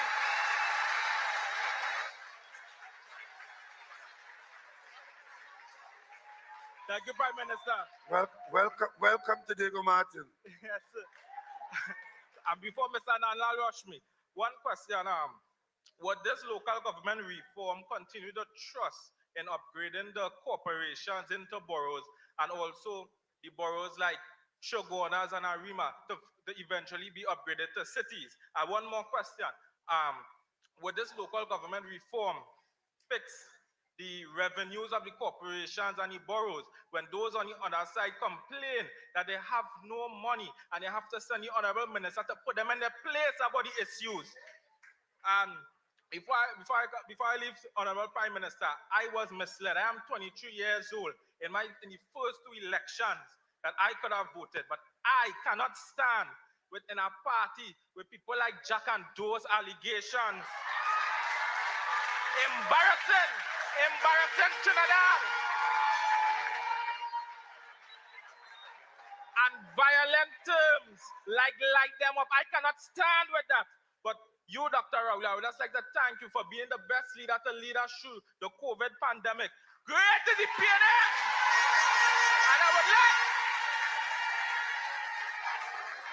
And I would like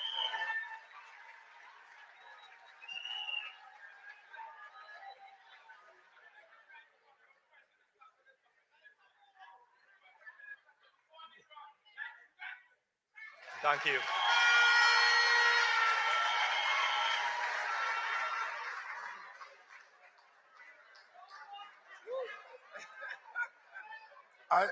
I was so enthralled with our friend from Chaguanas that I've lost contact with the first two questions. Yeah. What were the two questions again? Just mention them again, jog my memory.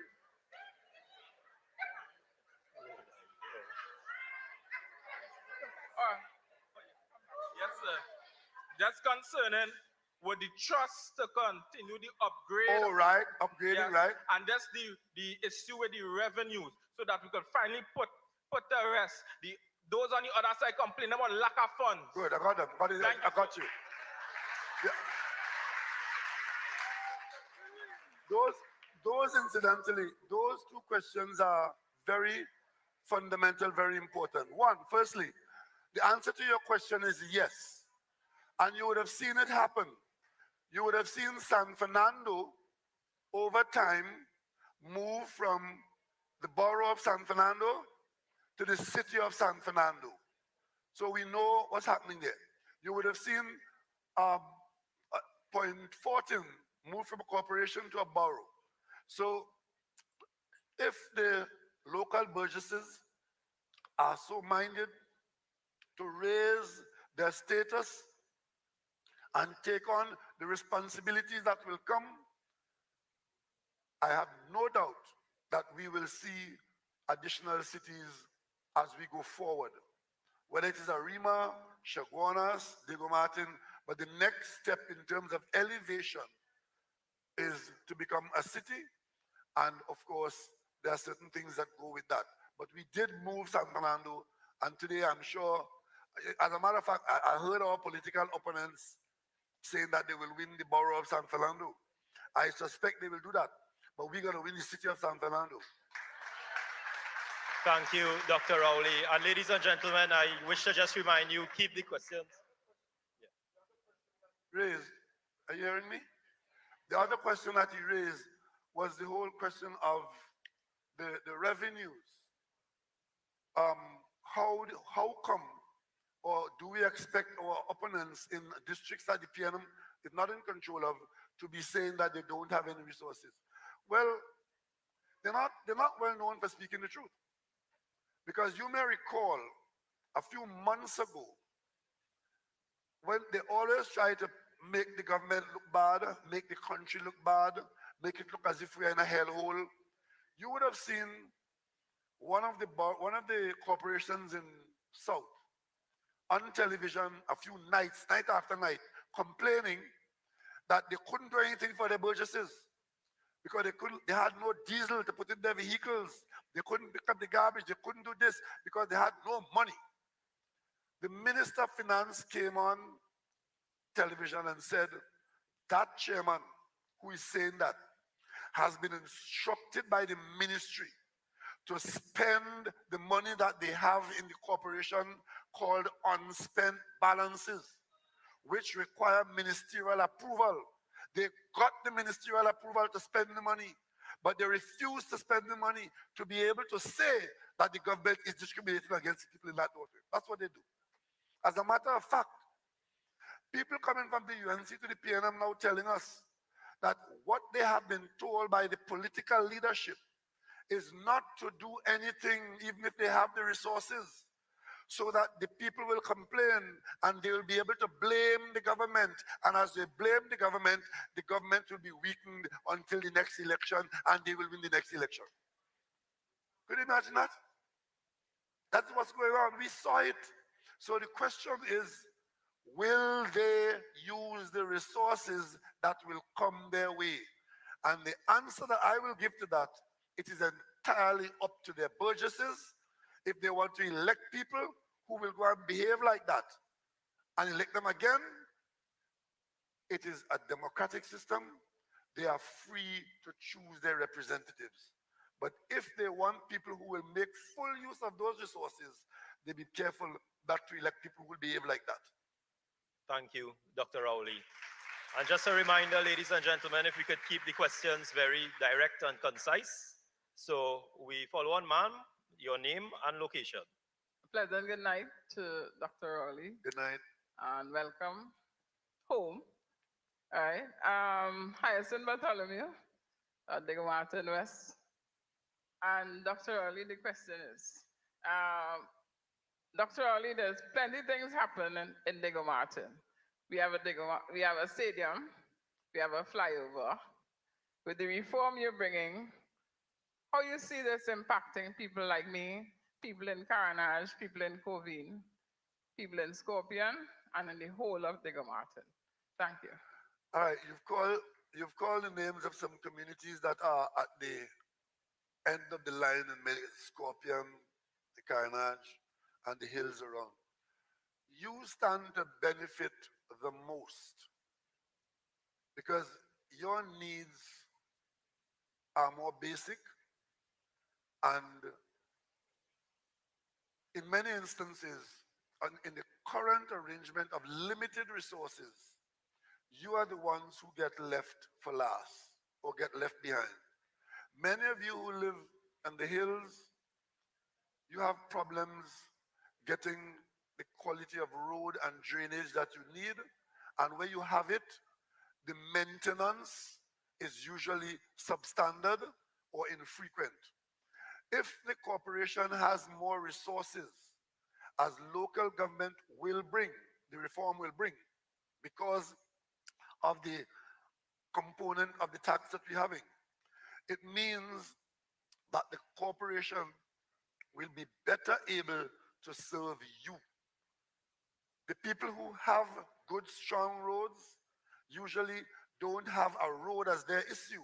They might have a pothole as their problem. But where some of you are, you need more basic things.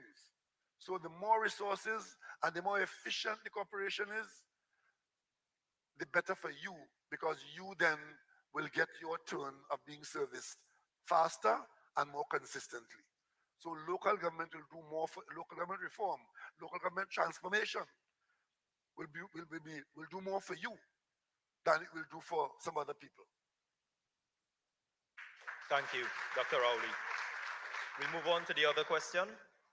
Good evening, Dr. Rowley Good and evening. everybody else. My name is Stacy Esnad. I'm a resident from the Bagatelle Blue Basin District. My question is, I've hearing talk about the Venezuelan dragon deal. I don't know what that means for us, but there's a lot of talk about it. If we get through, how good will it be for the country and what will it mean? Wow.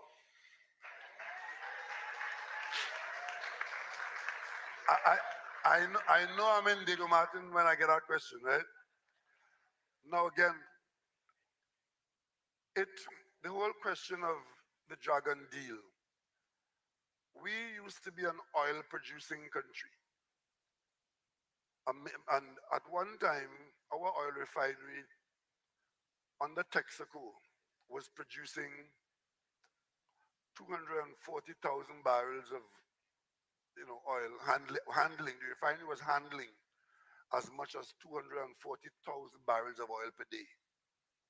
Today, when at the time when we came out of refining, that refinery was only being fed from local sources about 60,000 barrels, and we were importing over 100, sometimes 120,000 barrels a day.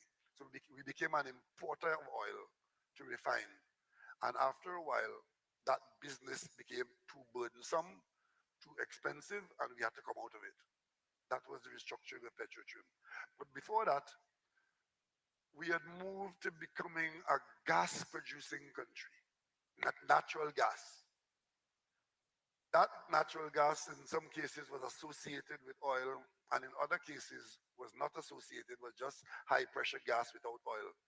And we started using that gas in the 70s. The policy was adopted to bring that gas from offshore, where most of it was, to onshore, and we started using that gas.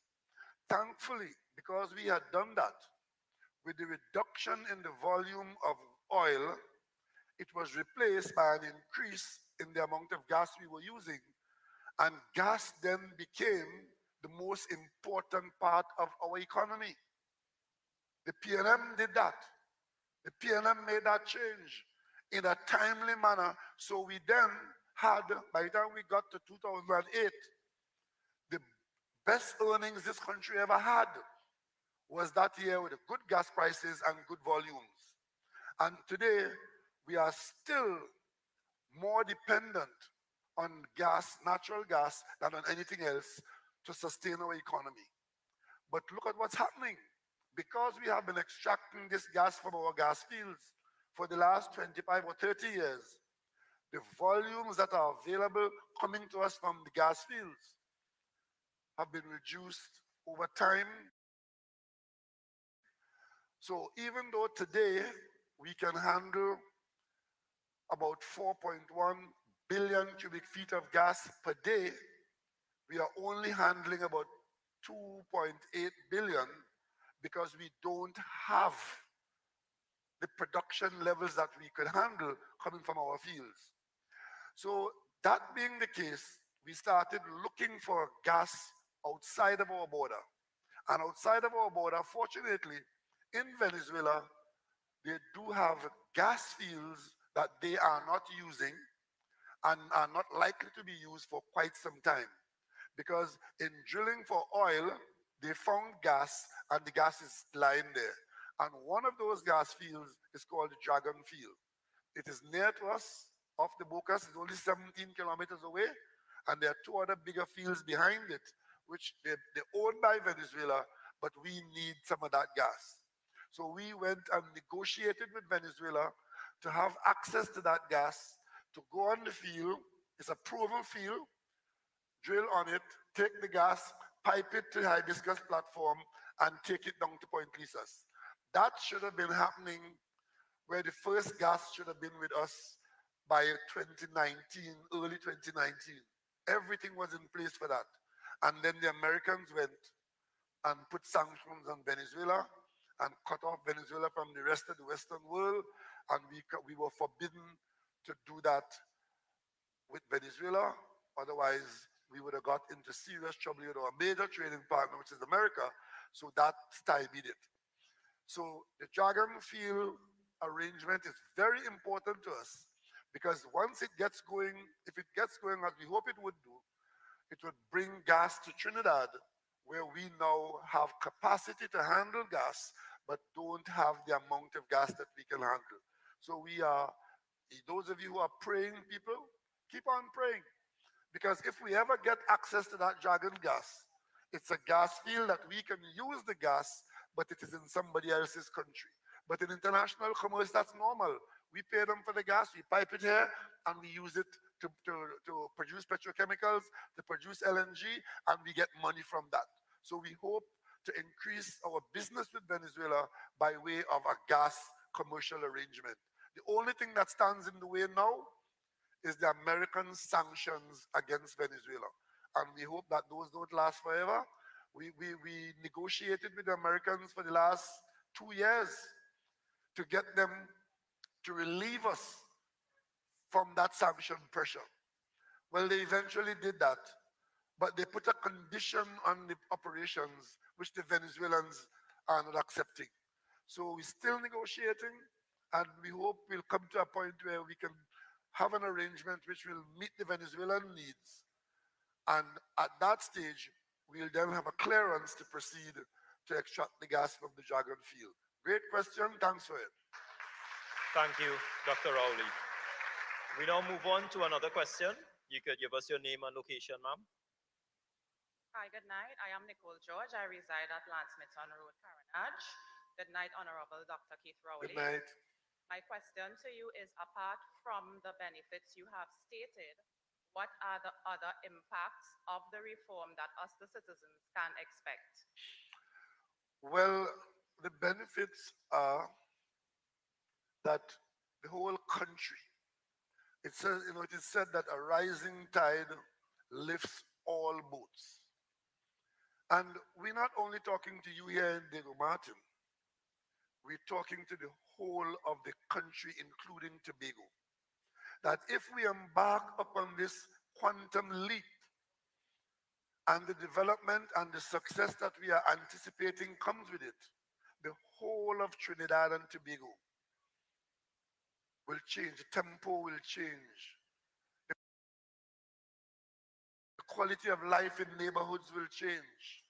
Our young people will be growing up in a more positive environment. We expect fewer and fewer of them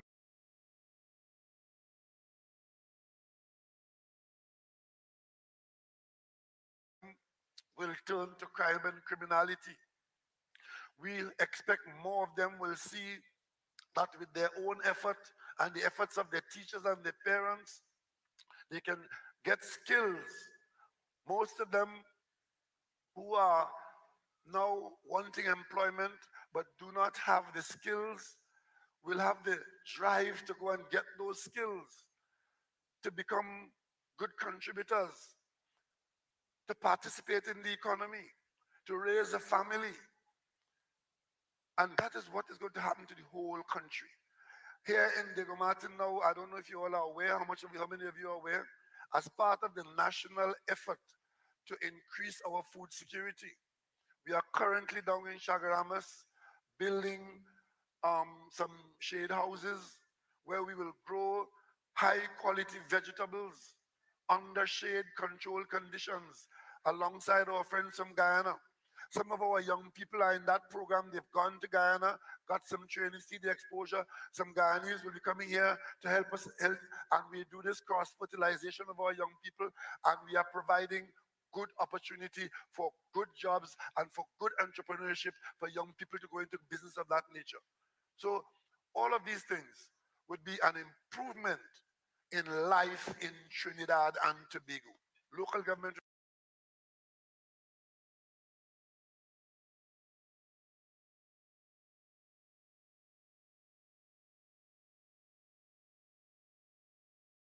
reform is one of those plans. Thank you, Dr. Rowley. We will have a question from the audience here, and then I will turn to a social media question as well. So, ma'am, you could give us your name and location. Good evening, everyone. My name is Aliyah Alexis, and I am from Rich Plain Road, Diego Martin. So my question, as Dr. Oli was just speaking on the agribusiness enterprises, and I am new to the agri-entrepreneurial sector. I was wondering, how can the development of the cooperation advance between local government units and see locally or regionally active business entities in the small and medium enterprises sector be activated to increase the scale of development for pro-environmental, green entrepreneurship, and eco-innovation? I mean, he already touched on it with his previous answer, but it's just a expansion on that. Well, I don't want to limit such a broad question to local government. What you're touching on there is basically a real direction of national development. You talk about the environment. We have to be very protective of the environment, but not strangle ourselves by being overly sensitive. We have to, in a common sense way, carry out development while being cognizant of the need for environmental respect and protection. And of course, in terms of entrepreneurs, a lot of people have ideas, but they don't know where to start to operationalize those ideas. But if they get a little help or enter into a program that gives them a start, in many instances, those ideas can grow into real businesses. So there are a number of operations now in the government. We have a Ministry of Youth Development and National Service, which is focusing on exactly that, which is introducing new ideas, new concepts, and creating opportunities for people who otherwise might have just stood up and feel hopeless. I can't do this, I can't get that, what can I do? And the world is falling on my shoulder. But now we have thousands of young people, many of them now in the Diego Martin area, who are seeing and participating in opportunities that allow them to even start as entrepreneurs doing something with some support from the state, hoping to grow and become stronger on their own 2 feet. And small business, as they say, could become big business. And we are encouraging that. So basically, this is a period where we should and could look to a future of opportunities bringing prosperity to all of us, especially those for whom the opportunity seemed so far away before. But with the new programs and policies and support bases, we could see that those opportunities can become reality. Okay, thank you, Dr. Rowley, sir. Just before we get back to questions from the audience, I have a question from social media. Of course, this is airing live on television, on social media, and we also have the listening audience. This is from Lyndon Simmons from the constituency of Princestown. And his question is, what redress, other than an election in 4 years down the road, would the Burgesses have if councillors do not carry out the mandate of accountability for the funding entrusted in their care and in local government reform? Well, the only redress, if they break the law in doing whatever they do, then that the law is there to take its course. But I don't think he's talking about that. If the councillors are, if you elect people who are uncaring, incompetent, even lazy, not excited by the prospect of working for you, if those are the people that you elect, we don't operate a system of recall at this time. I don't know if in the future that will happen, but I don't recommend it. But you just have to be sure that if those are their attributes and that is their record, that you don't re-elect them. And sometimes by you participating and aggressively demanding service, by participating in the community outreaches like your town halls and so on, you can move some of these people who otherwise may have been unproductive. You can move them and they themselves might discover that they can do more than they really thought they could have done. So that interaction between you and the people you elect is important at the local level in particular and all the way up to Parliament. Dr. Brown can tell you that. Thank you, Dr. Rowley. We will move to a question here. Sir, your name and location, please. Night. My name is Johnny Joseph Fletcher from San Juan. Good night, Dr. Rowley. Good night, Johnny. It's a pleasure to have you here. I appreciate all that you are doing for the country, and you're doing a great job. I want to say the only prime minister that in front of you is the father of the nation. So continue doing the great job that you're doing, right? I also want to say a special good night to my MP from St. Anne's, the Honorable Dolly Gaspi. She's doing a great job in my area as well, right? I have two quick questions. One is this local government reform being used as a mandate to determine whether property tax would be implemented? Right, that's my first question. My other question is to stray a little bit away from that and to deal with the national instrument. As you know, this month is the month of the steel ban. And also tomorrow, thanks to the president of the Trinidad, we're going to honor, the world is going to honor as Pan Day tomorrow. Not Bate Pan Day, right? Right? But what I find personally is that we don't give recognition to our national instrument. And that is why you find other countries trying to claim it. These are treasure that we give the world. And we have to treasure what the master has given us, because this is what shows us to be Trinidadians and Tobagonians, right?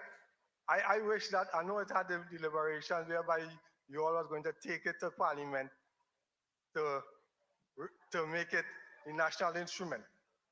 I hope that when you all complete that discussion, that we will see the pan on a national,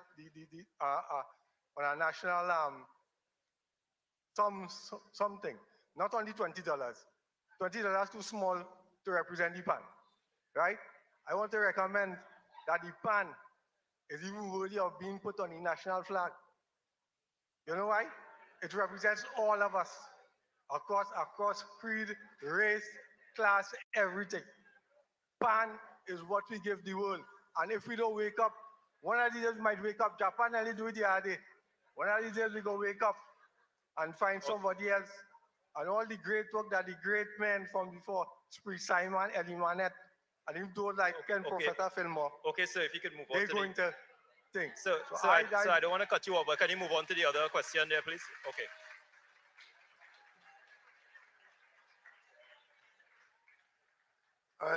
Thank you very much for that.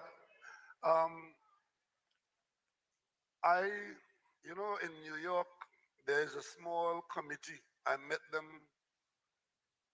yes, New York. I met them a few years ago, and that little group, they had made pins, and they were pushing the idea of pan on the flag. They were asking that Trinidad and Tobago, we put on our national flag the emblem of a pan. So it's not an unknown concept. The question is whether it will get enough support. I don't know if anybody would want to interfere with the red, white, and black in its splendor as it is now. But it may very well be, if we were now designing a flag, that idea might have had greater currency. But we are certainly happy that the United Nations has put World Pan Day. It means that very many people will be paying on that particular day. Very many people would either talk about, participate, or look at flag. And we shouldn't feel too threatened by the fact that other people are in fact getting involved in using the pan as a musical instrument. I mean, the Spanish didn't keep the guitar and the cuatro to themselves. It went all over the world. The Germans didn't keep saxophones to themselves. If you have a musical instrument, it will eventually travel around the world. And we are just to understand that while other people are using it, let's not get upset about that. Let us make sure that when we are using it, we are using it in the best possible way and doing so continuously as to not to lose the heritage. I don't think we are in any danger of losing that, because the enthusiasm for pan in Trinidad and Tobago, notwithstanding what is being said, the enthusiasm is still quite high. And what we need to do is to ensure that we maximize its involvement in our cultural expressions.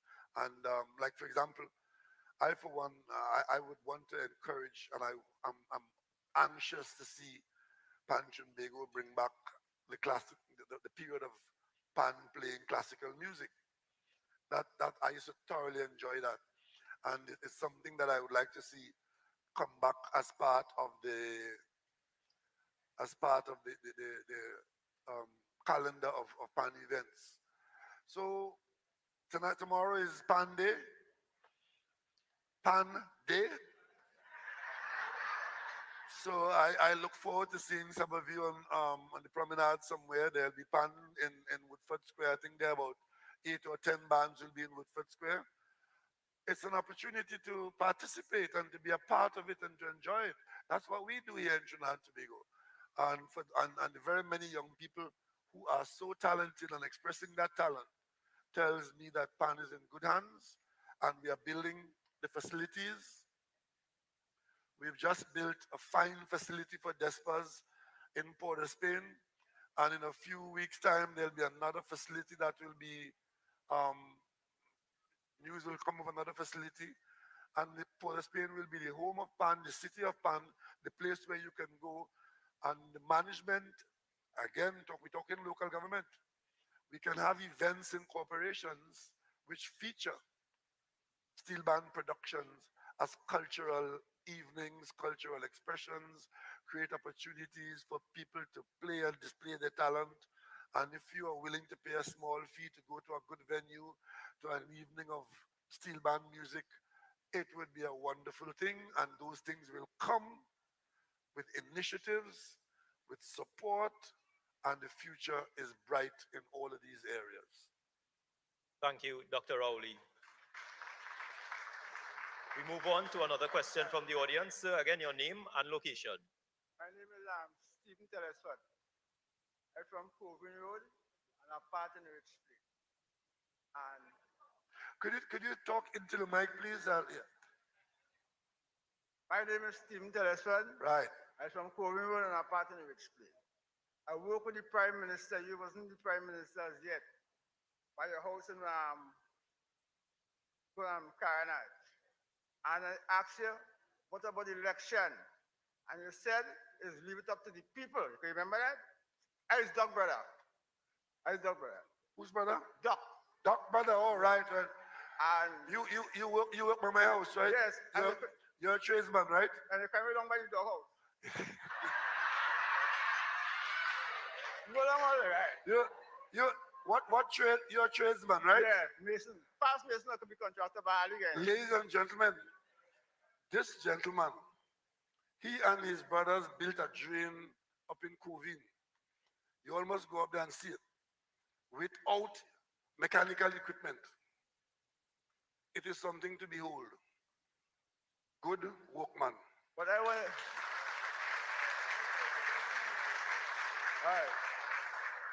what I want to say now, you say leave it up to the people. The people come and they vote here, you win once. People come again and they vote here, you win twice. Now you reach a half time now, 2.5 times now, we have reform. Right? The reform I want to see now is COVID and Rich Plain and Balance de Go Martin concerning crime. Concerning crime. Crime. Yes. Because the people now, young people now, can go in the next district and get work. So we have to make a kind of reform to get them there. And as a young contractor, you might have to give me some work to give some people some work to business. Right? Then concerning the school now, we had the minister here who belongs to the school. Then she put up she sucks and have this like a long time. You know how it is? You're afraid of combination, you're going to learn a trade, so you come out and mason too. Right? And concerning that, I would like to see some married. We ain't seen married that were causing the crime for me. You see people married. Right?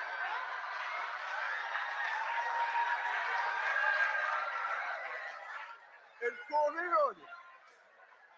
I want to make it short. What I say here, I listen to TV, everybody say all kinds of things. I never hear them talk about this. In COVID, when my mother made 10 children, 8 boys and 2 girls. We mean we had 10 houses and 10 of you married. Eh? We passed. So I would like to see all of you married here. And I would like to see. Okay. I like to see you married to the opposition in love and two of them will be in one. Okay. Thank you. Well.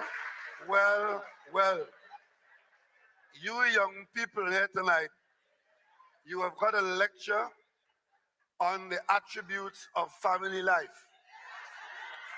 Go and choose good partners, and we look forward to many weddings in Diego Martin.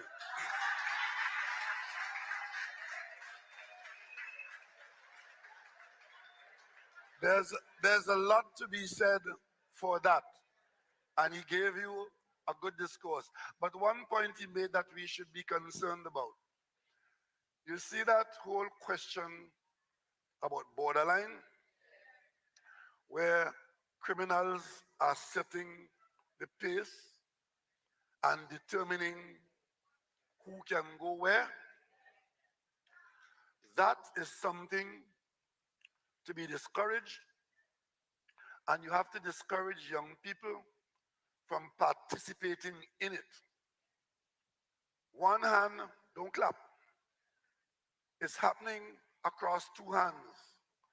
And while it may be a small number of people who are engaging in enforcing those criminal rules, it is having a deleterious effect on the entire community.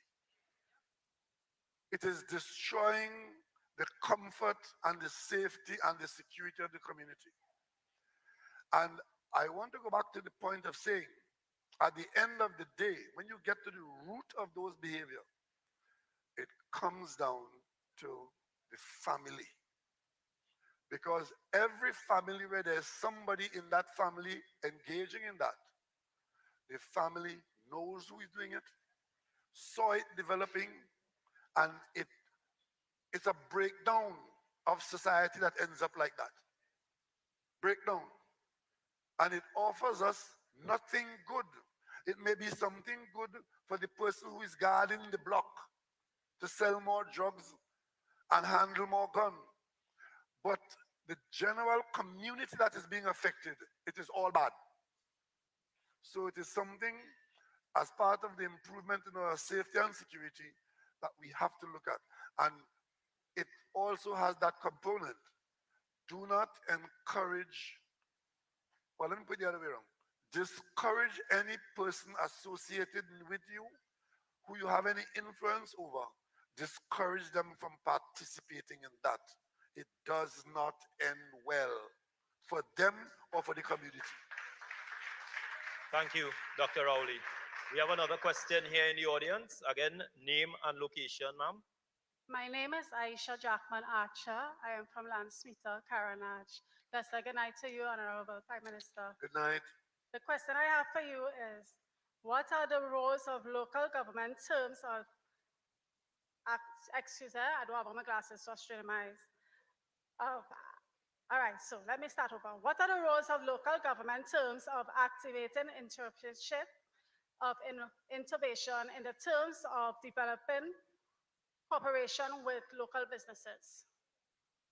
I'm not quite sure I understand the question. Okay, let me read it over. What are the roles of local government in terms of activating entrepreneurship in innovation in the terms of developing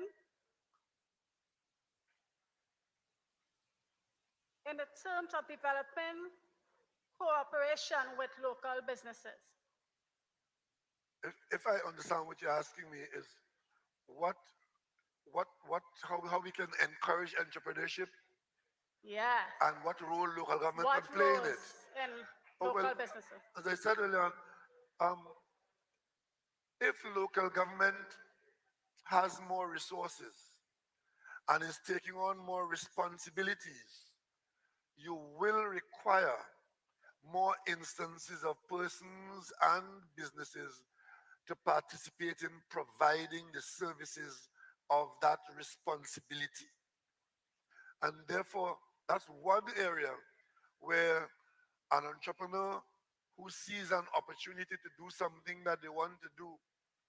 I mean, the lady who decides that people are gathering here to build something, and I better go there and sell some bacon shark or something, you get an idea. Or you could see young people doing certain things and there's a service you want to offer. Because entrepreneurs usually set out, they want to offer something for sale. Or they have a skill to do something and they want to make it known that they can do certain things and there are people who want that skill. So the more the more there's opportunity to spend money, to take responsibility, to discharge responsibilities, the more these opportunities will be there for entrepreneurs to have ideas and generate small business, which could grow as the business expands. Thank you, Dr. Rowley. We'll move on to another question again, ma'am. Honorable Prime Minister, good night. Good night. Princess Williams, Pity Valley. As businesses will be benefiting from the local government reform, and these businesses will be hiring persons at minimum wage. I read in the newspapers that minimum wage will be going up. Is that true?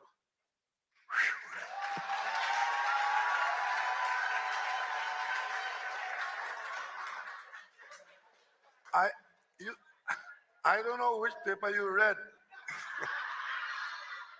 but that paper is very efficient, right? Today, I was asked that same question in a press conference I had at the Diplomatic Center. And what I did say is that they asked me whether, what was the government's view on the labor asking for a $30 minimum wage increase. I said that we are looking at adjusting the minimum wage. And that is a matter that the Minister of Finance may address when he comes to do his budget in September, depending on what situation we are in. And certainly knowing the needs of people who are on minimum wage, we are looking to see what the government could afford. You see, there are a lot of people on the government payroll in what you call make work programs. And when the minimum wage is increased, because the government is such a large employer of these people, the wage bill in that program will automatically go up. So it is all dependent on what the government can afford. And also, while the large increase that they're requesting sounds good, if you do that, it will have an effect of making the services and the goods that they provide more expensive. And that will become a burden for the very same people. If inflation is driven by a high minimum wage, who suffers most through inflation is the same people who are the poor people who are earning the minimum wage. So you have to balance it. And I would join with you in hoping that the Minister of Finance could see it possible to make some adjustment. It certainly will not be as high as Labour is saying, but maybe it may some kind of upward adjustment to allow you to have a few more dollars in your hand. But it all will be dependent on one, what the government could afford, and what effect it would have on the private sector earnings. Because you don't want, if you increase minimum wage and people start laying off people because the labor is costing too much, or the cost of labor is causing the business to go out of business. You don't want that because you're killing the goose that lays the golden egg. You have to balance it where the person earns more, but the business remains sustainable. Thank you, Dr. Rowley. Again, another question. Good evening, Honorable Prime Minister, Dr. Keith Rowley, and everyone in the room. Good evening. I just want to ask you casually, firstly, how are you doing? I'm doing fine, thank you. Wonderful. Sometimes I think we forget that we are people. I just want to encourage you. You were saying earlier that we should pray about the dragon field. I want you to know that there are many people, one being myself, that you're on my prayer agenda, the government ministers, and our nation. Thank you very So much. I want you for to know that. Thank you. Just a few things really quickly. You know, it says out of the abundance of the heart, the mouth speaks. And you can tell your heart. I think I connected with you from your heart when you mentioned during the time of COVID where persons were complaining and you said, you know, yeah, they're complaining, they're making noise, but at least I'm hearing them. At least I'm hearing them. And that says that you're more interested in the fact that they're alive, even though they're saying the negative things that they were saying. So I just wanted to say that it says a lot about the heart that you have, and I want to commend you on that.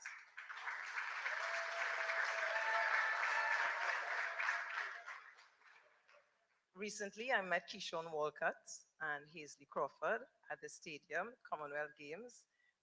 All these children, we just came from there, and we thought that we'd come straight to here. So,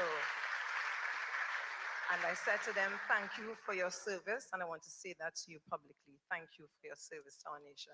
Thank you. Okay. Now, while I was conversing with one of the children today, it's as though she wasn't sure if you live in this country, where you live. And I think very often we forget that the importance of the children when it comes to our nation and understanding everything that's going on in our nation. And I think focus needs to be put on that. I see as chairman of the West Indies Cricket Board, or whatever it is, you understand that it's important for working in the schools with the children. And I think even when it comes to politics, and not so much politics in the sense that we may consider it, educating the children is very important because they do not understand a lot of things when it comes to even what we're doing now, even this period of local government elections. The young people, some of them they're not particularly interested in voting. They don't understand the importance of voting, and I think emphasis needs to be put on that. I'm glad that the Minister of Education is here, that we could really address education from the place of the children that, you know, are in our nation. I am almost 60, and it's just 2 years ago, I probably started paying attention to politics and paying attention because I know I'm assigned to pray for this nation. And I'm saying that because when I learned about legislative and all of that, I was probably at university. So I really would like the emphasis to be placed on the understanding of children when it comes to politics, how it impacts them as individuals, and so that they would get more involved, and when they're making decisions, they'd make it from a place of understanding. I think that's very important. And finally, I know the moderator is checking my time, and finally, I have a concern, and a few people may have it as well, when it comes to the way we do election, around election time. Yes, we like the noise and the trucks, etc., etc. To me, this particular election is significant when it comes to information. So I appreciate these sessions that are being conducted so persons can be educated and informed, because we all know that the mainstream media, whether it's the radio, the TV, the newspaper, do not promote the things that we need to hear or need to understand. We understand where that goes. So I think providing information, even when, you know, trucks are going around, what this is about, even extending the information from that place, I think it would go a long way, because sometimes people are turned off by the noise and the loud music and you know, all the willy that goes with it. I don't mean to say that it is all bad, but that is even though I came with my horn, by the way. But just to say that I think we need to revisit some of those things so that we can basically. Thank you. Okay, Thank you very much. You know, in all that she said, there's something that strikes me. And the whole question is, how effectively are we educating our children? That question needs to be asked and answered. And I too have observed in my own life that when I was in primary school, a serious piece of education was imparted to me on matters of civics, which is the operations of the country, systems, and who's doing it. That was taught in primary school. And at that time, we didn't have the technologies that we have now. But the technology then was a radio, and the whole school used to break for 15 minutes. There used to be a radio program where the entire school will stop whatever you're doing. It was called School Broadcasting Program, where programs were prepared with specific kernels of education. And I could tell you, I learned so much. And it prepared me in so many ways to step out of that primary school into a secondary school and on to university. It was such a foundation. The question that has to be asked is what has replaced it? What has replaced it? And it may be an area that requires some conversation. Yes, sir. Thank you. David Berkeley, Diego Martin Central. Dr. Rowley, every time there is an initiative for national development, these people that make a bacchanal. Every time. The Lara Promenade, Common Entrance, National Insurance, every initiative in our independence. At that time, the Mika Bacchanal, Dr. Williams at the time had to beg them to come and talk. Every time, the smelter plant, on every occasion. My point is with respect to the reform. A lot of them who so-called make the money in this country and buy the big apartment in Miami, they're paying the property tax. They're paying property tax in another country and putting up a the tax in theirs. I find that is so unfair. How does the people in yellow who are the supporters of these people, they too would benefit from this reform? Why don't they call on the political leader to support the reform? They wouldn't do that. Dr. Rowley, I want you to stand your ground, because stand your ground. And stand your ground on these issues. And in another area that I wanted to stand your ground is this so-called ethics committee. I find it fast and out of place. And while they refer to them as being biased, I know they are politically aligned. When Duke was in Tobago saying the people with red flag and balize in the yard, nothing for them, and he carried out the threat and fired so many people, why the ethics committee, and it have a Tobagonian on the ethics committee, why she didn't come out and say something?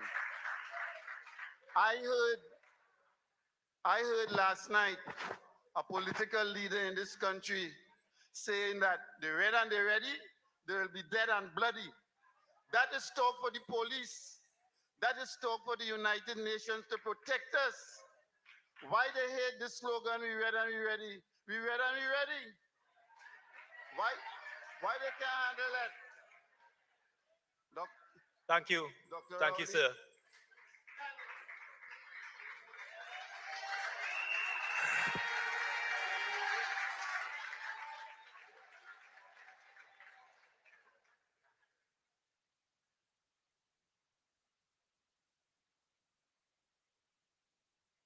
Good night. Good night. Good night. Good night. Good night, John and Keith Rowley. I would like to thank Kevin Williams for having his team out and having me as his team tonight. It will be the first time I've been here at Tobago, and I'd like to speak about the roads of Carnage and Seabeard. You tell us you're having difficulty with those roads, right? Yes, sir. You know, the main road between West Moorings and Chagaramas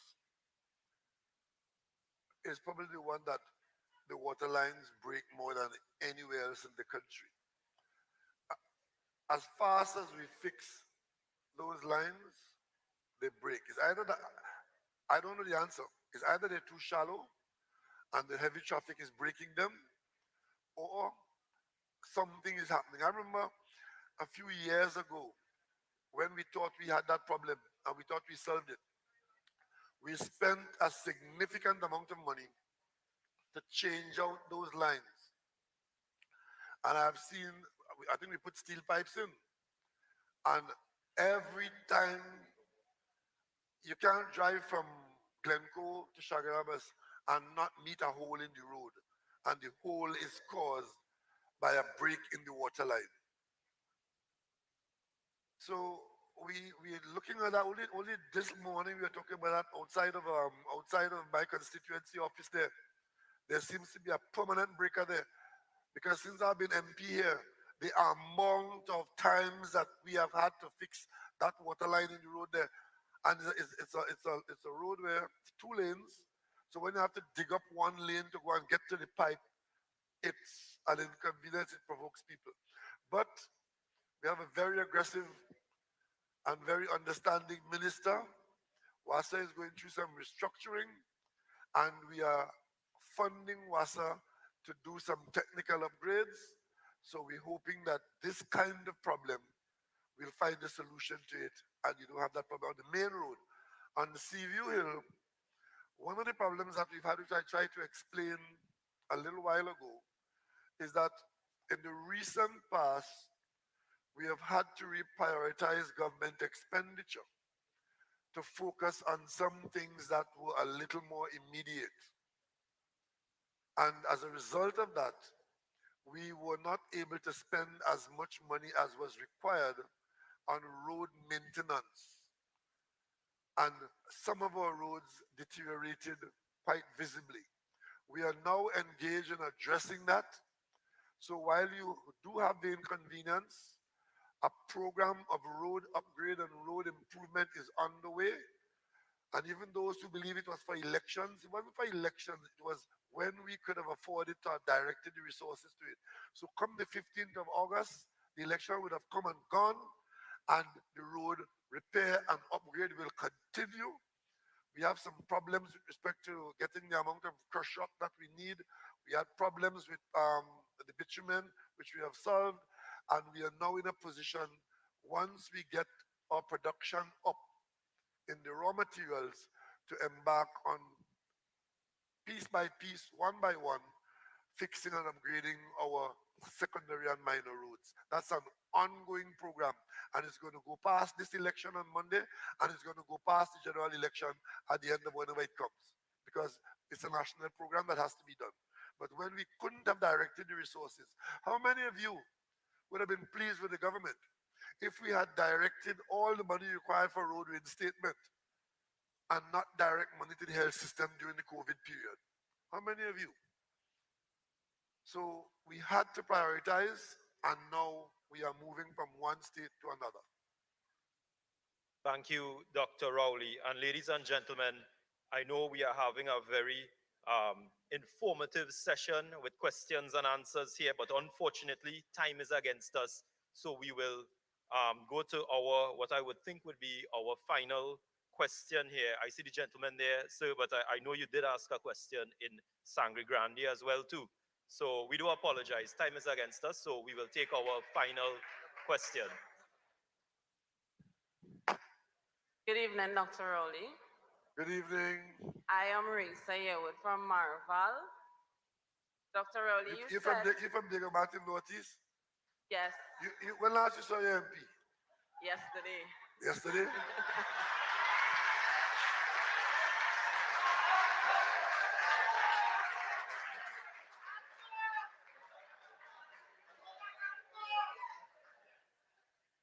Dr. Rowley, you said change bring about improvement.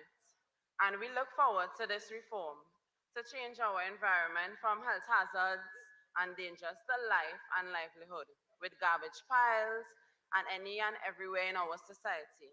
My question tonight is, when can we look forward to a cleaner country as we are affected by household garbage, dead animals, derelict vehicles, tires, and much more, which is in our communities, constituencies, and our beloved nation.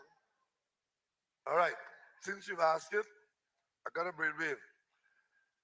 After this hurly-burly of the election is over, I would ask the Minister of Local Government and his colleagues and the private sector that we embark upon a major national cleanup campaign in time for Christmas.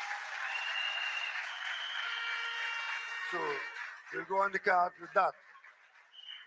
And when we do that, the borough of Diego Martin should be fully operationalized, and we'll ask the borough to ensure that cleansing and transport and cleansing within the borough become and remains a priority.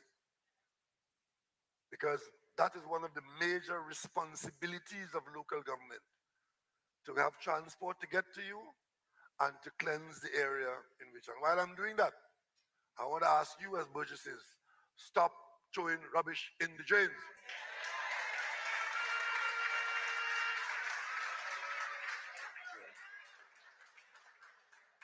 Okay?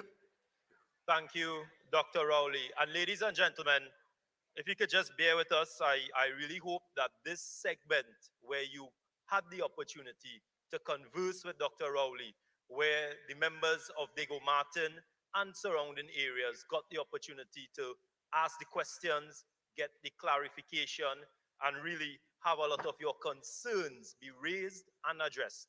I hope you appreciated the opportunity of Dr. Rowley, our Prime Minister, our political leader, making himself accessible to you. Ladies and gentlemen, before I turn over to Dr. Rowley for his closing comments, we are in the borough of Diego Martin with 10 standard bearers for the People's National Movement. 10 of them who are going to bring home all 10 for the PNM on Monday, 14th August. I would like to recognize these candidates, and I would ask them to rise as I call their names. For Bagatelle Blue Basin, Alina Wren.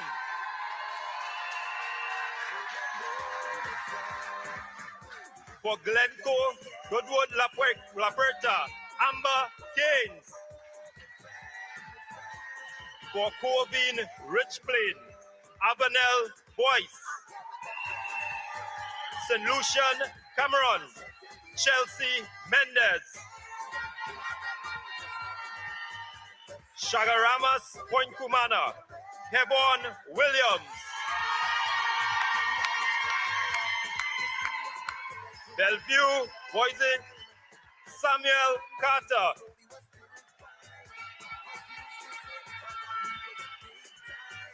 Montcoco Alice Glenn, Lisa Richards Cole. Pity Valley Kokori, Marcia Maslin. For Diamond Vale, Kira James. And for Mocha, boys there, Damian Fornilla.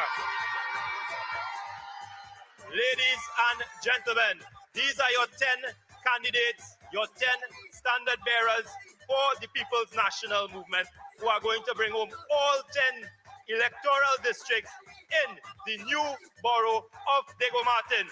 A round of applause, ladies and gentlemen.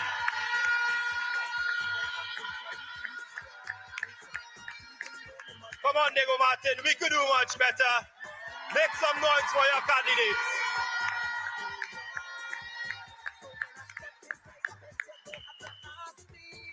Thank you, ladies and gentlemen, and thank you, candidates, and all of the best of luck to you, although I don't think you would need it on Monday.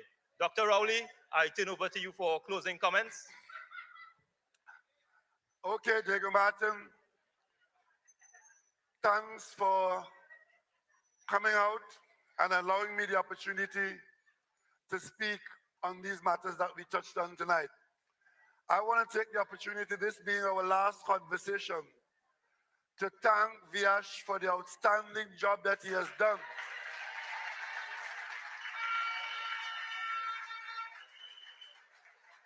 I am so pleased that our young people in the party and in the country are coming forward and distinguishing themselves in so very many ways. Thank you very much, Viash. Welcome.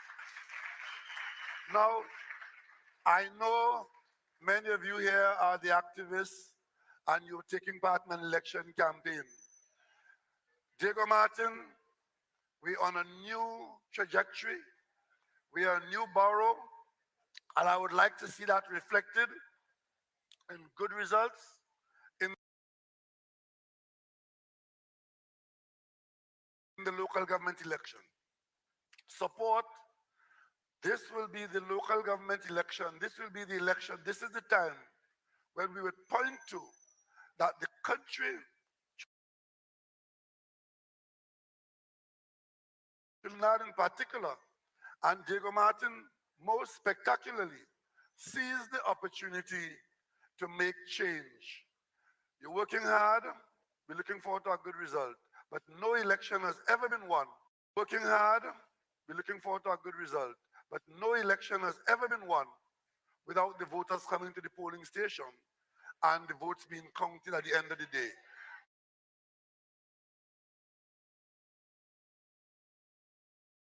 Work hard, encourage your neighbors, encourage your friends. Let it be a campaign that ends on a high note, where we voted specifically for this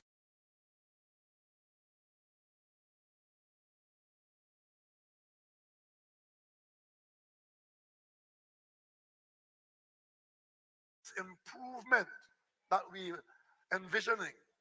And after that, we will grasp and paint our borough in whatever colors you would like. For the moment, it's all 10 red. Great is the PNM. Great is the PNM. Great is the PNM. And we shall prevail. Thank you, Dr. Rowley. Ladies and gentlemen, our Prime Minister and political leader, Dr. the Honorable Keith Rowley. Ladies and gentlemen, before you go, we have some entertainment. A son of the Diego Martin soil. They say he look like Kitch. They say he song like Kitch, but he is our very own Colonel Roberts. What we go do? What we must do? The right choice to be there. Stand up. Now there we go. It's like the vote. Here's the reason why we talking reform. It's all about power share. We handle the business. We talking about independence. So you make your decisions for your community. We go transform the whole country. We go beat them. This election, the right choice is what the people say. We must take a stronger opposition to the PNM party today. What the doctor says, he's on the way. He answered the call. It's power for all. He put you in charge. It's control and last. On election day, we voted one way. Who we voted for? PNM. What? PNM. Oh, let's sing it. PNM. What? PNM. PNM. Turn it up, Sam. I turn it up. It's reform we talking. New system we wanted. We read and we ready. We don't choose we party. From town straight to the country. Reform is for every. When you hear we shouting out. Reform is what we voting about. We go beat them. This election. The right choice is what the people say. It could take a stronger opposition to be the PNM party today. What the doctor said, reform is the way. He answered the call. It's power for all. He put me in charge. It's control at last. On election day, we vote in one way. Boy, put your hand in the air for the PNM. Hand in the air for the PNM. PNM. Boy, PNM, who we voting for? Who we voting for? Yeah, that's what. They bring coalition to fool the whole nation. But how they teaming up? UNC they too corrupt. One face say next shot, this shot. Rest on the investigation. It feel that they want to make wise. Cause the jail they want to escape. We go beat them. Test the election. It will take a stronger opposition to beat the PNM back. What the doctor say? The doctor say, reform is the way. We answer the call. It's power for all. He put you in charge. It's control at last. On election day, we voted one way. Who we voted for? Who we voting for? Who we voting for? Who we voting for? Hey. The proceeding was a paid political advertisement.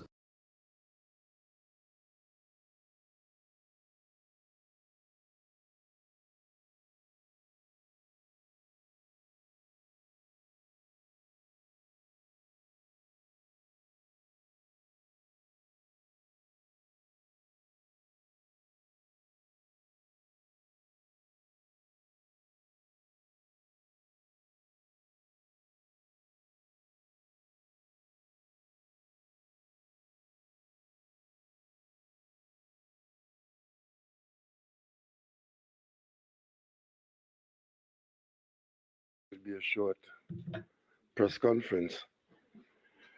I chose to come out today mainly because it is the last opportunity before an election to make myself available to you for any questions that you may have in relation to the season that we're in and some of the things that we have been dealing with. So I thought it was useful if I could come and just say to you how the government feels about the country at this time with respect to elections. All elections are important, whether it's a by-election, a THA election, a local election, a general election. We should be very proud and very happy that we are conducting our business by way of elections. And sometimes, some people get worried about the oratory of the election season and the election itself. I think we shouldn't be too worried as long as we keep the temperature within vocal responses and the oratory is reasonable. What I'm concerned about is the disregard in some instances for the potential for violence. We have to be careful with that. We've seen situations like ours that move towards violence, and that would be really unfortunate indeed if people become so invested in an outcome or so angered by a position that they resort to violence. Trinidad and Tobago has a very proud record of holding elections. And for those of us who have been in it for quite some time, I believe it's one of the treasures of the country that we do engage in elections. People win, some are not selected, and there has always been a safe change of authority where it's required, and that is not to be taken for granted. But we should really we should revel in the idea that we choose our managers by way of the democratic process. Excuse me. Some people say that democracy is far from perfect, but it is still the best arrangement that we know, and we subscribe to that. We did have a demand, a call for foreigners to come and look at our local government elections. I don't think we've ever done that, and I don't think that we're doing that on this occasion. Not that we have anything to hide, but because we have been able to manage local government and THA election with a stamp of approval from the country. Across the board, I've never heard a THA election where after the election there was, dissatisfaction with the behavior of the election processes and so on. And by local elections too, we have many of those, and I can't recall after the local election there were any issues as to the outcome of the election. What we have had in recent times are people querying the general elections, and those queries have literally fallen by the wayside for being not supported by any serious, um, any serious evidence that warrants any rectification. And I see the Election and Boundaries Commission now being relentlessly attacked by people who are taking part in the electoral process.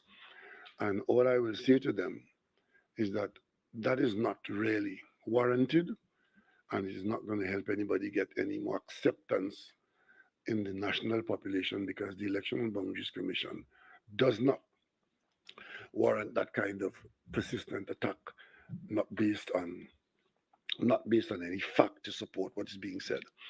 But that is not the only institution that is under attack in the political arena at this time. We have the police being under attack, the Election and Boundaries Commission being under attack, the Election and Boundaries, the Integrity Commission is now under attack. So it appears as though that is the politics of some. But again, that may be part of the democratic process, free speech, and of course, freedom to approve or disapprove. So I'm not going to be the one to say that, you shouldn't do it. If people think that that will help them in garnering support, then so be it. But by and large, I think we have 4 days to go for the elections, and I'm very comfortable that the country is well positioned, and that everything from my reports around, as chairman of the National Security Council, I'm satisfied that things are in place to preserve our safety and security during the election culmination. And I trust that the police they've given the assurance that they will ensure that there's freedom of movement. I don't know that there should be anywhere where persons who want to go and vote should be concerned about it, and that is a matter that the police should pay attention to. But by and large, I think that all is well as we move towards the election weekend, and parties and individuals round off their campaigns. We would all do well if we do that without any damage or destruction. So that basically, we are in the middle of the vacation season. As you know, the parliament is on vacation. I too am desperate for some vacation. I I was going to make a joke, but I'm not going to make it. It might be taken seriously. But I'm off to Barbados next week, Thursday. I'll be away for a few days, from the 17th to the 22nd. And this is not my doing, I should let you know. This is my family's doing, that they insist that I accompany them to Barbados, and I'm very happy to do that. So I'll be in Barbados, and I hope that I, see some people there while I'm there, my political colleagues and some cricket fans. As you know, I have this assignment now to get involved in West Indies cricket, and I hope to start talking to some people out there, as I've been talking to people here in Trinidad. I've been talking to a lot of the legends, West Indies legends, who I'm hoping to get them involved in some discussions when I come back from Barbados. I want to have one of these virtual meetings with all who is available, and then after that, I'm hoping to call some people to location, possibly in Tobago, so we can discuss this whole question of whether goes West Indies cricket, and hopefully in the new year we come up with some semblance of a plan for the West Indies cricket, and Trinidad and Tobago is to play a significant role in that. That's the one commitment that we make. It is important to us, and because it's a CARICOM assignment, I take it on as an assignment of the Prime Minister of Trinidad and Tobago. But members of the media, please don't tell anybody that I'm in charge of West Indies cricket or I'm responsible for West Indies cricket. I am working with stakeholders in West Indies cricket to see if we can come up with a workable plan. So that's that. Other than that, I think I should leave you. I should leave you with the questions, but I don't know if you are sufficiently well briefed. So, for the benefit of the public, I want to deal with one issue which came up yesterday. And that issue was a press conference that was held by the UNC, Wade Mark and Saddam Hussein, members of parliament, one from the House and one from the Senate. And I think these two parliamentarians have done a disservice to the people of Trinidad and Tobago. What they do to themselves is another story.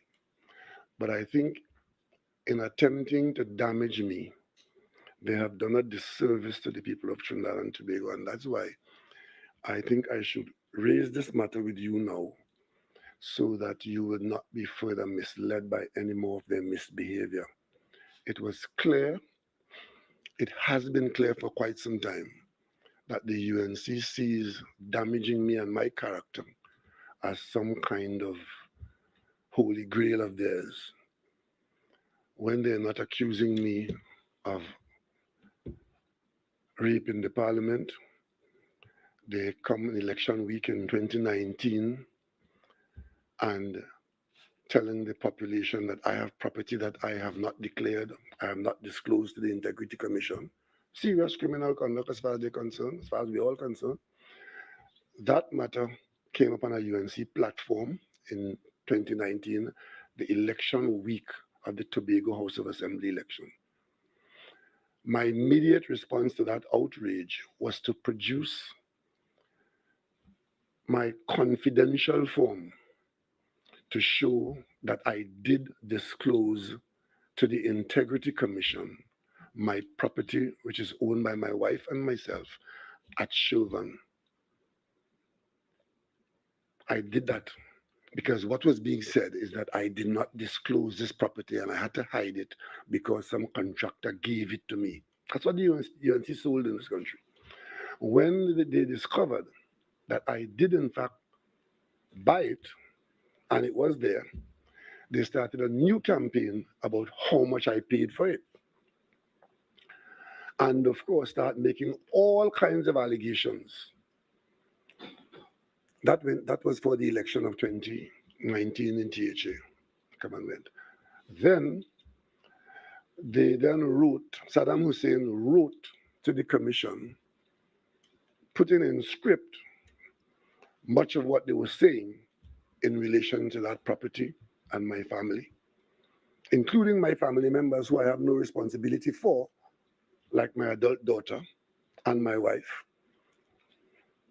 both gainfully employed and carrying on their life and using their resources. But that's not the point I want to raise here. The point I want to raise is they made a reference, and the Integrity Commission is part of this problem. Because some people don't learn. The Integrity Commission caused to be published a headline in the Express, Rowley in breach. Now, every person in this country, seeing that the Integrity Commission has said that about me, and the UNC is on the outside, in lockstep, accusing me of what Wade Mark called criminal conduct. What are the facts? The facts are, as they pointed out in their press conference yesterday, I'm a parliamentarian of great experience. I've been in the parliament for 30 odd years. And they wanted to know why I am now trying to hide property and fool the population according to them. But by the same token, it is because I've been in parliament for so long that I know what I'm dealing with. And I know why I would not allow them to fool the population. You would have heard that there are two forms, a Form A and a Form B. These are prescribed forms, prescribed meaning approved by the parliament in the legislation.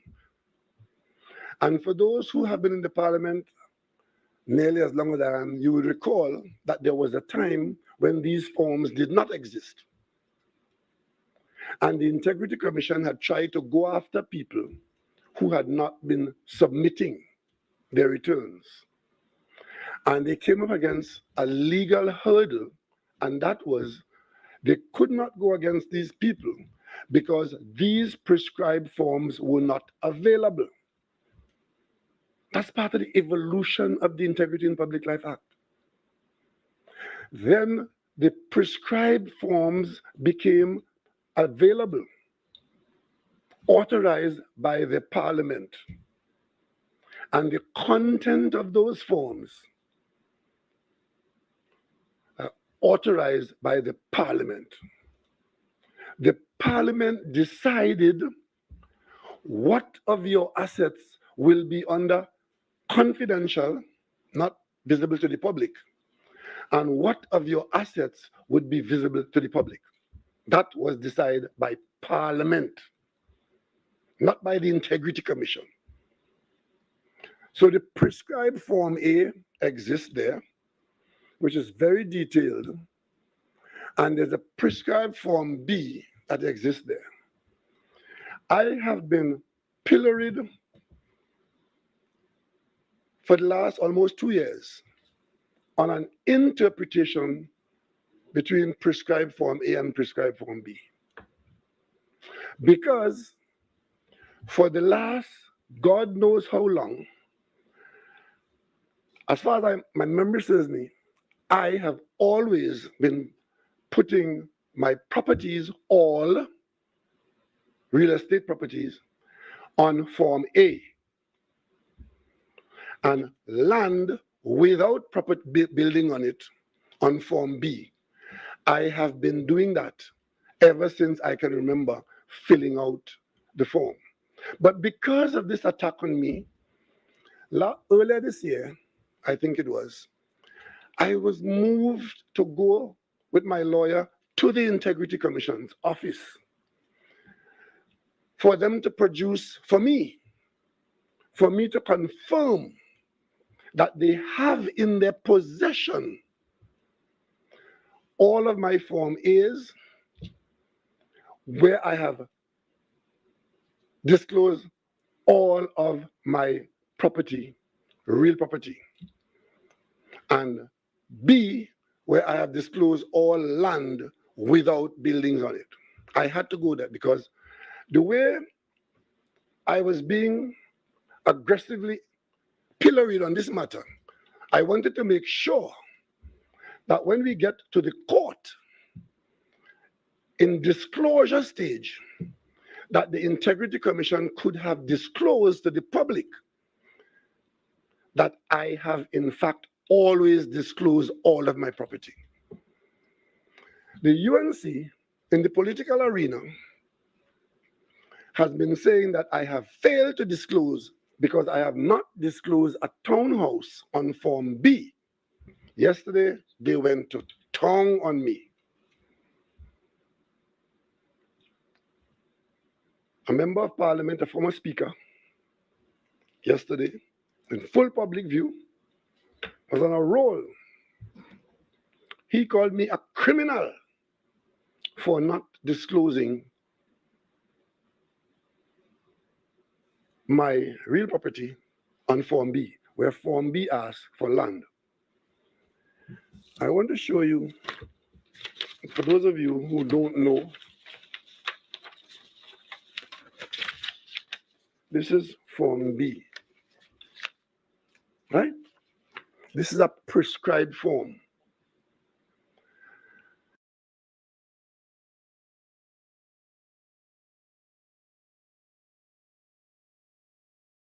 And nobody could issue an instruction to change what is on this form. Only the parliament can do that. I saw them waving around instructions saying that the commission say that you should do X, Y, Z on the form. Well, the prescribed form, as far as I am concerned, has not been amended by the parliament. Because if people want the form that says land to mean that land is all your property, then they will have to go to the parliament and get the parliament to do that. And you know something? They've made that proposal.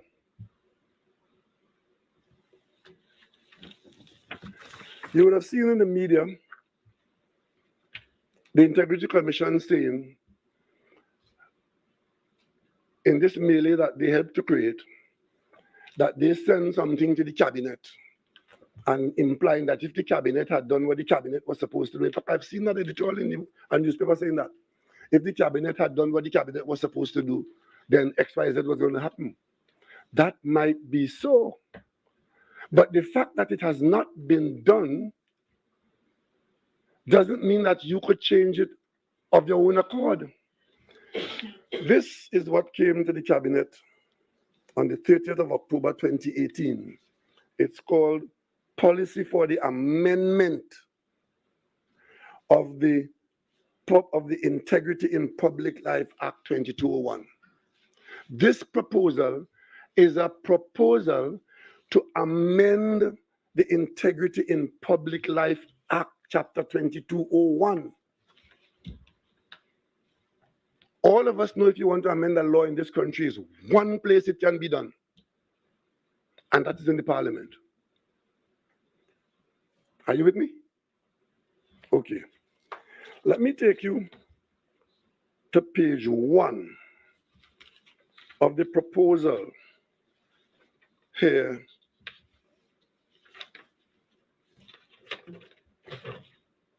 In this document. I don't think it's page 1. I'm wrong with the page. It's a bit more than page 1. It's probably page 9. It's probably page 9. Because the next one is 10, so it has to be 9. And let me tell you what these proposals to the cabinet said.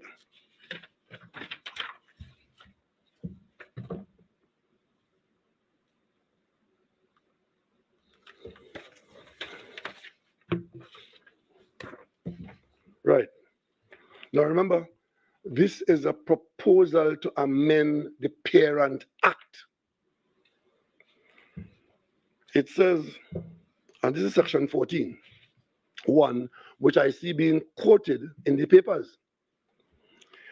It says, a person in public life shall file with his declaration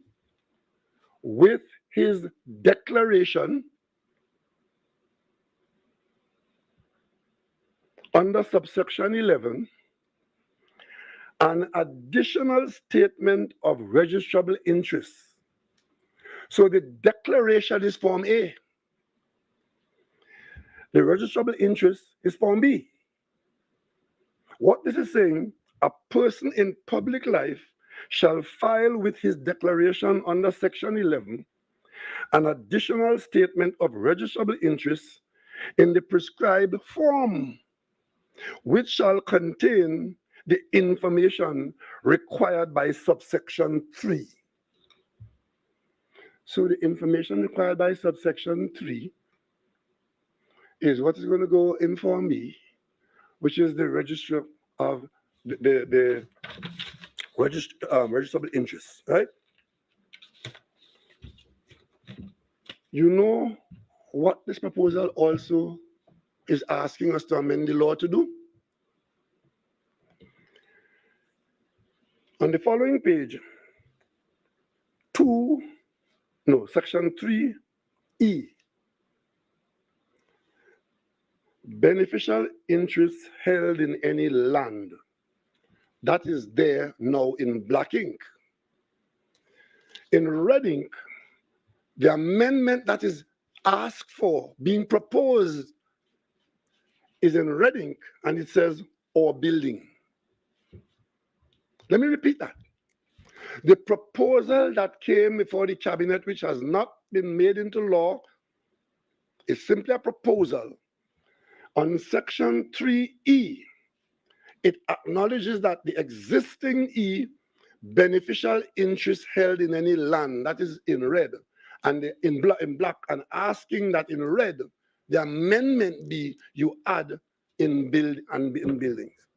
So what the proposal is saying is that they want to amend the parent law so that on Form B, where it says you fill in land as a beneficial interest, that if the amendment is made by the Parliament, the Parent Act will be amended to say land and building.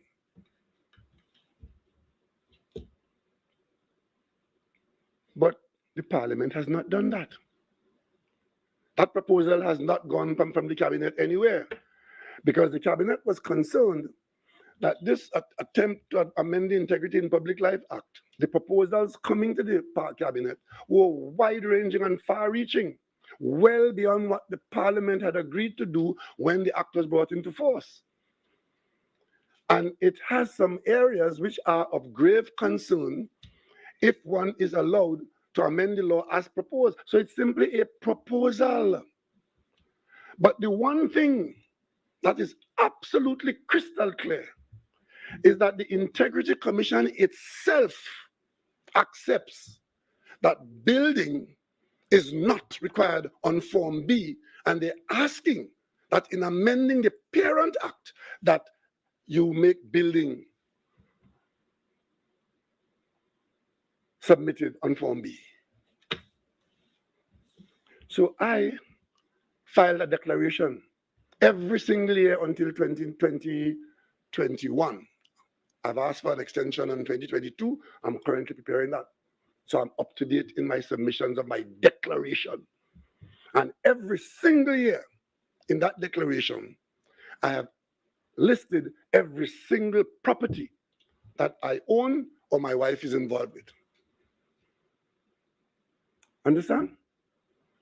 My adult children have property. I don't have to file for that. Yesterday, Wade Mark and Saddam Hussein slandered me in the worst possible way, calling me a criminal because I did not put my real estate property on Form B. And Senior Counsel Wade Mark, man, he went to church. He went to town. And Mr. Saddam Hussein, who's supposed to be a lawyer, just reached the Parliament. But he knows what I should have known and what I should have done. Misleading the country, misleading the newspapers, misleading himself. But that's quite all right. But in so doing, they decided. Did you hear Wade Mark say that I'm a paragon of virtue, always talking about my integrity and my honesty? Well, I still do that. And I'm very proud of that. But he intends to change that. He intends to come and tell you that after the Integrity Commission has done a very aggressive and vigorous investigation of all their conspiracy theories and their additions and subtractions, the Integrity Commission ended their exercise. And they went as far as to say, calling other people's name, that the Integrity Commission may have done that because people wanted favors from the Prime Minister. And they have a free rein to slander and excoriate. And of course, they went on to talk about things that have nothing to do with the Integrity Commission. The purchase by my daughter of a piece of property in Tobago from a seller has nothing to do with Wade Mark, Saddam Hussein, and the Integrity Commission, whether they like the price or not. But of course, having concluded, there's a strange statement from the Integrity Commission, because I never asked them for any favor. I expect no favor. I expect them to do the job without fear or favor. And if the commission had found that I had not declared the property, it's still being published in the papers that I did not disclose a townhouse in Chauvin. If the Integrity Commission did in fact find that I did not disclose it, what are you doing not taking action against me?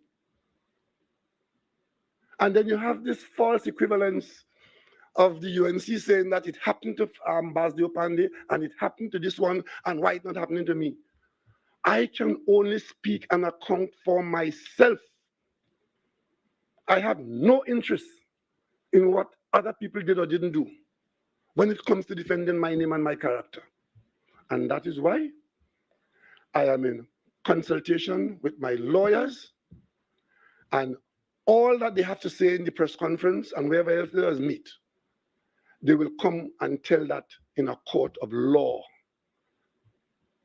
You think it's easy for me to stomach Wade Mark calling me a criminal? Wade Mark from the UNC, and calling me a criminal because they have a different investigation going on than the one by the Integrity Commission?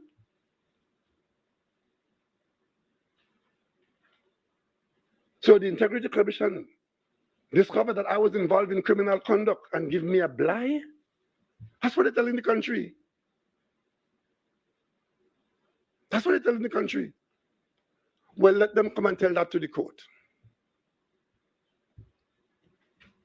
And whenever the parliament makes this amendment, if it ever does, then that will be a horse of a different color for a different day. But in the meantime, my oath of office, which I refer to all the time, I am sworn to upholding the Constitution and the law. And the law on Form B says that I tell the Commission and the country what land. I'm now hearing that in the English language, as per the Integrity Commission, land means something else. Well, if you know land means something else, why are you proposing that land be accompanied by an addition of an building in the proposal of 2018? Why? It is because the Commission knows. And an Integrity Commission is supposed to have integrity. All of this could have been avoided if the Integrity Commission had told the population that I did disclose in my declaration and that Form B does not require a disclosure, and they have made proposals to Cabinet to have buildings disclosed on Form B. And the Commission take it upon itself to be putting out, I'm seeing it for the first time, some, what do you call it? No, the instructions as to how you should interpret land. The Commission does not have the authority to change the prescribed form by any instruction, and they know it. And that is why they put in the proposal here that the Parliament amend the Parent Act. So if the Commission knows that, why is the Commission allowing this to happen in the country and to happen to me? For Wade Mark to be telling the country that I'm engaged in criminal conduct. The Commission knows that Form B does not call for building.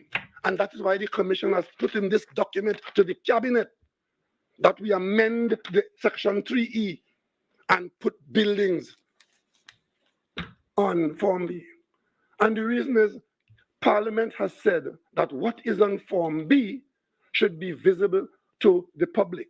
What is on Form A remains highly confidential, and even the staff in the Integrity Commission is under serious penalty if they reveal what is in Form A. You know one of the proposals that they made to us in this thing here? Big proposal. To remove the word confidential from the top of the form. But even though it says confidential on the prescribed forms, it's also said the public can see it. Right? The public can see it. So big proposal, take off the word confidential. Right? But we always know Parliament has put visibility on Form B and has not put visibility on Form A. Two prescribed forms. And because people have their own agendas, I am the subject of what happened yesterday, where two members of Parliament could call a press conference to call me a criminal for submitting my declaration as per the prescribed form. I just want to advise the media, don't let them carry you where they're going. Because from today, anybody else who accused me of not disclosing to the Integrity Commission, I will sue you to the ends of the earth. But I tell you this today because I want to protect you from the UNC and from Widmark and Saddam Hussein. After what I saw there yesterday, they have no limit beneath which they will not sink. If you have any questions, I'll take them now. Include the Integrity Commission itself, because they have said that I am consulting my lawyers, and I will be guided by my lawyers. My reputation is not to be trifled with. Mr. Private Harry, ACP News. When you spoke of the Integrity Commission about Form A and Form B, were it okay in how you fill out the Form B without the land? I have been doing that from day one, to the best of my memory. And I went to the commission and I checked the most recent years, like the last 5 years, to make sure that what I'm saying here is correct. I have property in Goodwood Park. That's my oldest property, which I built in 1983. I think it was, or 85. I think 85, right? In the mid-80s. And I have been declaring that property ever since. Subsequently, I have acquired other property with myself alone or with my wife, and they always declared on your declaration. The addendum, the addition of Form B, where your registrable interests, there are 10 sections on Form B where your registrable interests are listed, not details of sums and so on. It's there. And I've been doing that consistently. And every year I send that to the Integrity Commission. I have never once had a query from the Commission saying that you have not put it on Form B until Saddam Hussein and the UNC decide that Chauvin is to be made a political football. And when you fill out your forms for 2022, you continue the same way Form B? I downloaded the Commission's form from my computer and I fill it out the same way. The Chauvin property was bought in 2019. I had to report it in 2020 and all the years going forward. That's what I've done. 2020, what is the THA election? 2021. This problem started in 2021 when the UNC decided that they will scandalize me in the THA election. Like the same way you're doing election week here right now. Election is Monday. Look at what went on yesterday. It's all for the elections. So my reputation must be shredded and destroyed for election purposes. And they figure that is great strategy. Same thing they did in 2015. My dead father, they scandalize he too. That's what the UNC does. Scandalize the Election and Boundaries Commission. Yesterday they scandalized the Integrity Commission, but they have good reason to do that. Right? But I'm saying that the Integrity Commission ought not to have put me in this situation, and I said so in the press conference I had in Tobago in 2019. I said so. I said, I see the Integrity Commission going talking about having investigation. What is there to investigate? You have my declaration in your possession. And then coming out now and telling the press about Form B and what is before the cabinet that they asked for, and not telling you that one of the things they asked for is to put on Form B that you must put buildings on the prescribed form. And whether they have the authority to amend the prescribed form is a matter for the lawyers. I'm not a lawyer. I take legal advice, as I'm taking now. But has the Integrity Commission ever raised with you? I'm not sure about what they told Saddam Hussein. Yes, have they ever said all the properties that you listed on Form A, you have to put all those properties on Form B? Have they ever told you that directly? Not to the best of my knowledge, because the right my lawyers have been talking to them from day one. So I don't know that my lawyers haven't told me that they told them that, and they never told me that. I have no correspondence that I'm aware of where the Integrity Commission says to me that for the last 30 years, you were putting your declarations on Form A and you have not been putting properties on Form B. I see Wade Mark talking about how much is on Form A that should go on Form B. Let Wade Mark play lawyer for himself. He's no lawyer for me. Yes, Jude. Prime Minister, does this issue cause you and government to look at the issue of legislation concerning the Integrity in Public Life Act or any amendments thereof? No, I'm not mixing up my personal issue here with the government, right? But so to answer your question is, there's a huge set of proposals before the government. Some of them simple, as I told you, to take off the word confidential off a form, and another one to determine what is made public and the powers of the Integrity Commission. Huge. Cabinet has been looking at it, and this is not a matter just for the cabinet. This is a matter for Parliament, and it will have to be taken to Parliament by the cabinet. The cabinet has not been moved to broaden the powers of the Integrity Commission to do what they say they want to do. And of course, there was one simple matter the other day. I don't know if you're aware.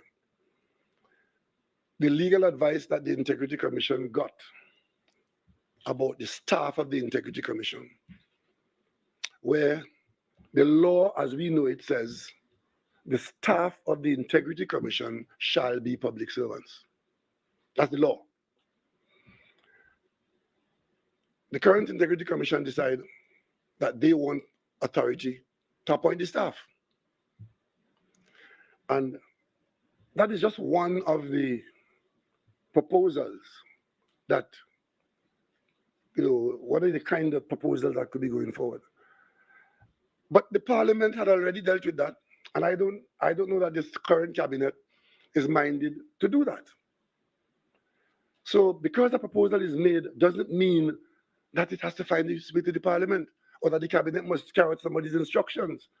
This has been a very sensitive piece of legislation. As a matter of fact, this Integrity Commission, if we are not careful with it, it will make sure that people of integrity stay away from public service. Because if this is what's going to happen, you would do well to consider. Because a simple and straightforward matter like this, look at where it's at now. Did Saddam Hussein ever read this document? I don't know. But what I do know, this came to members of the cabinet. And any lawyer who would have read this and would have seen what the Integrity Commission is proposing as an amendment, which has not been done, whether you agree or not, it has not been done. So how could it be enforced? I didn't go to law school. Yes, John. You said 2018 you received, the cabinet received the proposal. Since then to now, any counter proposal was made? The cabinet considered it, and there's no counter proposal to be made. The question is, if in the scheme of things the cabinet realizes or decides that the Integrity in Public Life Act is to be amended here or there, amendments would come. But that is not in front of me now. What is in front of me now is what is the law that I have complied with or have not complied with. That's what is in front of me right now. Whether it should have been amended or whether the cabinet should have dealt with it, I'm not dealing with that now at all. That's for another day. So are you concerned about the Commission and not the Integrity in Life Act law?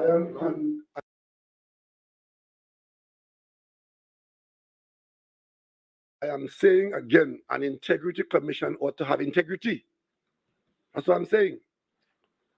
There's no way the Integrity Commission should have allowed this to reach where it reached. And now, telling the public, causing the Express to publish on the front page, Rowley in breach, and saying, well, he in breach, but we didn't bother to send him to the DPP, as though they're doing me some favor. And of course, the UNC latch on to that and saying, he's in breach, he's in breach. And they go in there and they go in there. You could go wherever you want to go. We are all governed by the laws of Trinidad and Tobago. You go ask the Integrity Commission for a copy of this document, and you will see what they are proposing. The document is in red and blue, red and black. The black is what the sections are now, and the red is what they're proposing. It be amended too. Go and ask them for a copy. And when they give you a copy, you ask them, how come they could have had this in their possession? Acknowledging that Form B does not call for buildings.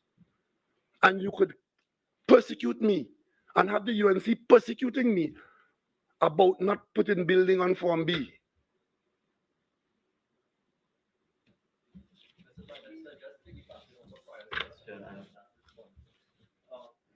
Given the Integrity Commission's handling of this matter, what's your position? Have you lost confidence in the Commission? I'm not going there. I'm staying where I am here today. I'm talking about where I am as Prime Minister of Trinidad and Tobago, who yesterday, 2 of my parliamentary colleagues came before the country and called me a criminal. I'm not going further than that at all. Right? What happens to the Integrity Commission, whether I have confidence in them or not, that's another story for another day. But I'm saying the Integrity Commission had a duty when the UNC came with their mischief in 2021. When they came with their mischief in the Tobago elections, the Commission could easily have dealt with this matter. But instead, they sat back there and allowed the UNC to misbehave right up to where they reached yesterday, accusing me of hiding property and getting gifts from people and all kind of stupidness. There may be an explanation for confusion, because I think it may have been the Valuation of Land Act that there is this very strange anomaly as to whether land includes building. Because I remember seeing it and having to research. I think it was when property tax was. I'm saying Mr. Imbert over there. If that is so, why are they asking for an amendment to put building on the form? If it is that there is some legal opening, that it must be understood that land mean land and house mean house without land, why are they asking in this proposal to the cabinet to amend the Parent Act?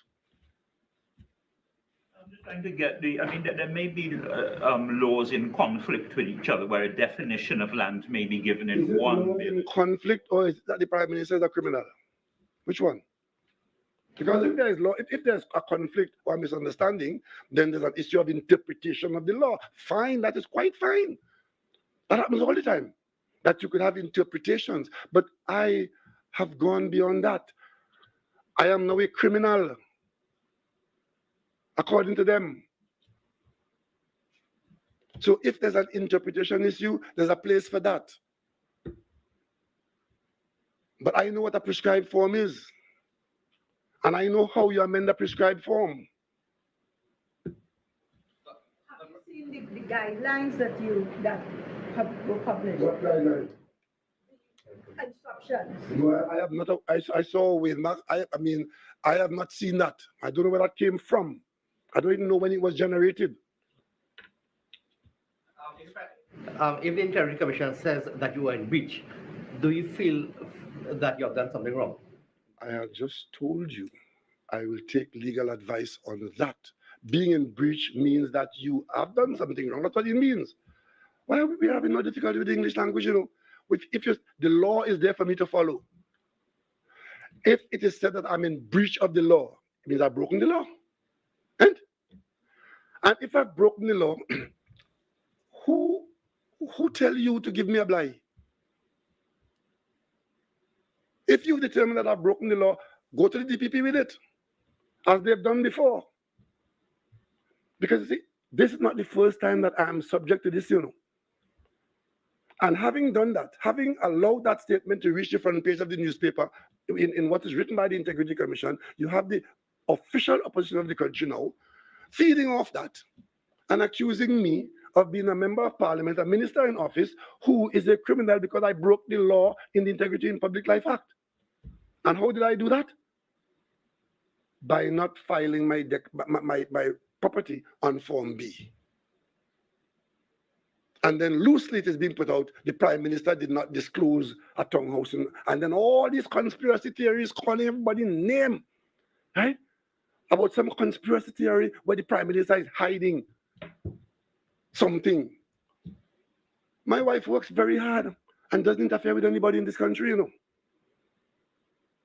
Wait, Mark. Calling my wife's name. My daughter doesn't interfere with anybody in this country. She's not even in the country. Wait, Mark, calling press conference to call her name and asking questions. If you don't have the facts, then behave yourself. But you put yourself above the Integrity Commission that they could investigate and not find wrongdoing, but you could find it. Well, whatever you find, bring it to the courthouse.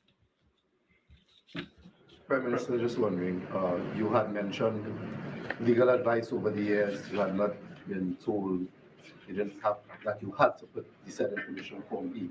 I'm just wondering, did you ever have a conversation with the cabinet colleagues or other persons who... My declaration is a private matter between me and the Integrity Commission. I do not discuss with members of the cabinet. Sometimes I see that their name published in the newspapers as a matter because they have an oath of office too, right?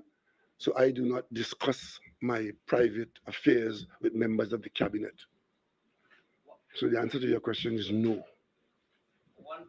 One of the issues that Mr. Hussein raised was that when your daughter bought the property, the deed was done by your wife, you're conveyancing.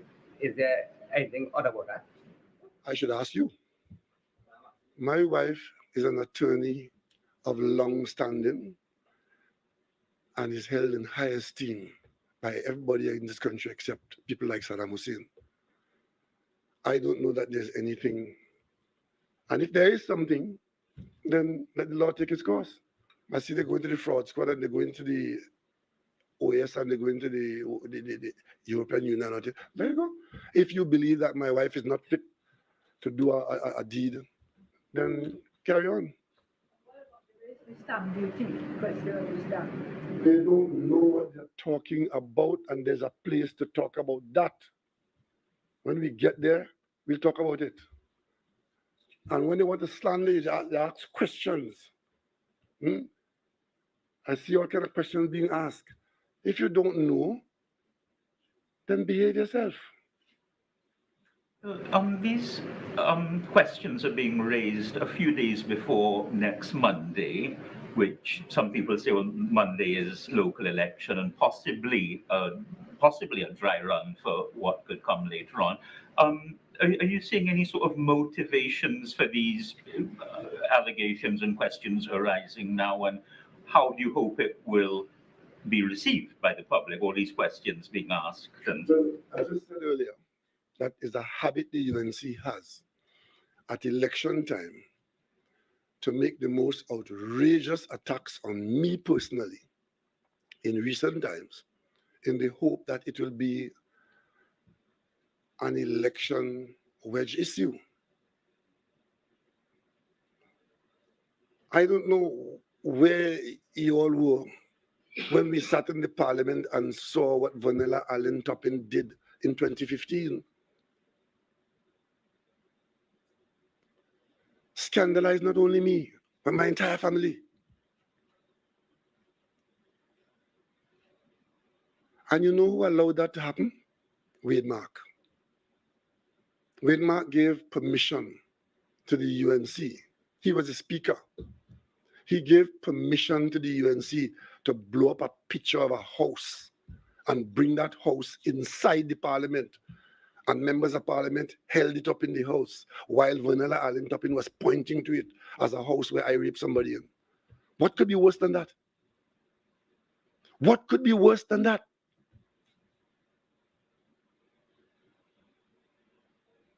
and went on to say that not only I am a rapist, but my father was a rapist who raped my mother. That is what the UNC put on the parliament, Hansard.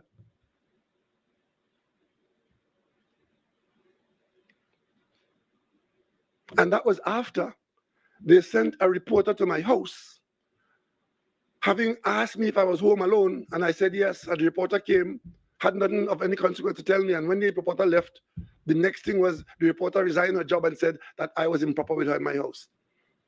You would know that, Express. And to this day, I am convinced that if my driver had not come back unannounced on that day, that reporter had been sent there to accuse me of sexual misconduct.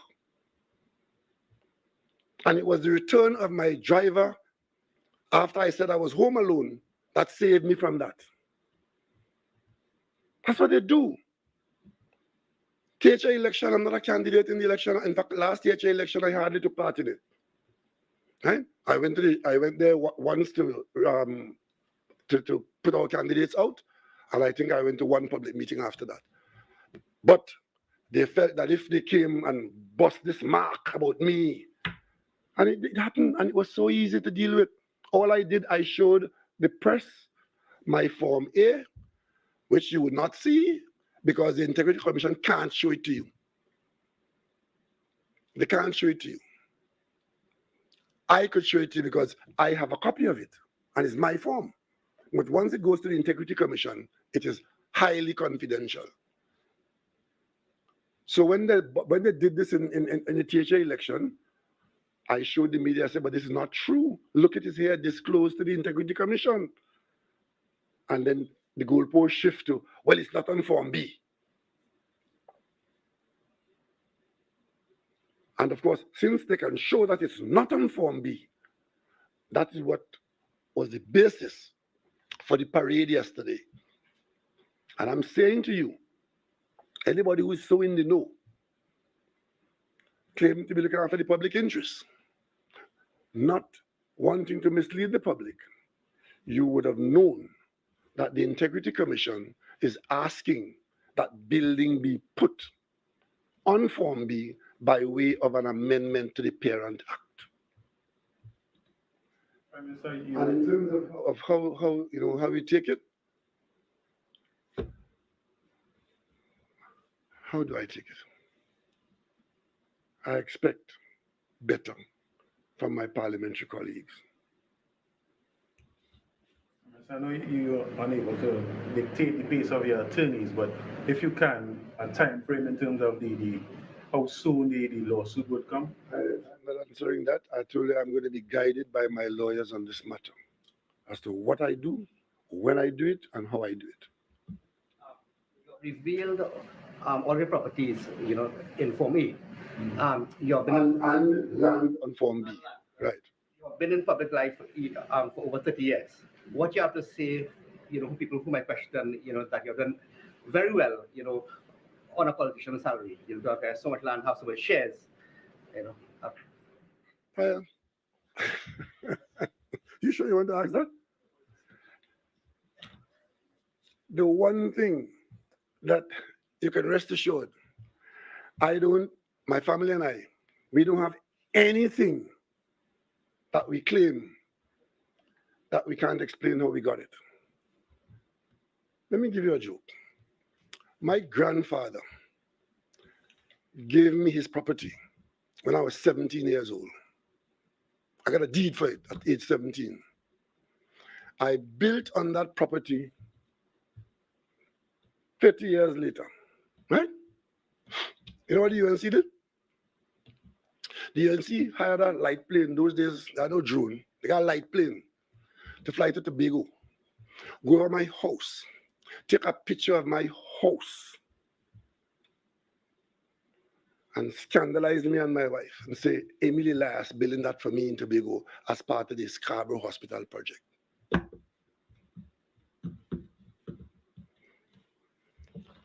I have never been unemployed one day in my life,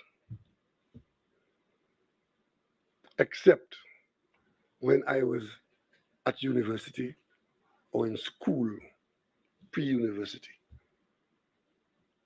I've been an earner, an above average earner since.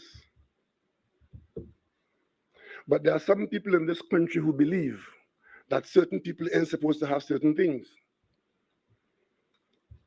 But I am not distracted by that. My wife and I, we work very hard and we put what we earn to good use. And that is why when Wade Mark holds up a picture of 5 apartments being built in Tobago, I want to ask you, if after decades of earnings between my wife and myself, why is it a scandal to Wade Mark that we have built 5 apartments?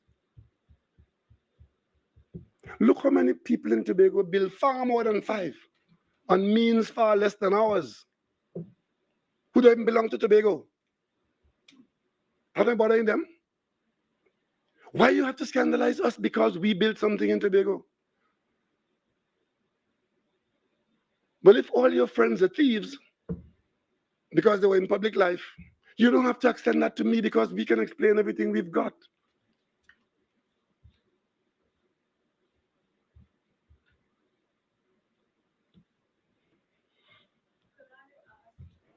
What checks are in place to ensure that the persons appointed to the Integrity Commission are suitably qualified and experienced? And do you think that this handling of this situation calls for a closer look at how people are selected for the commission?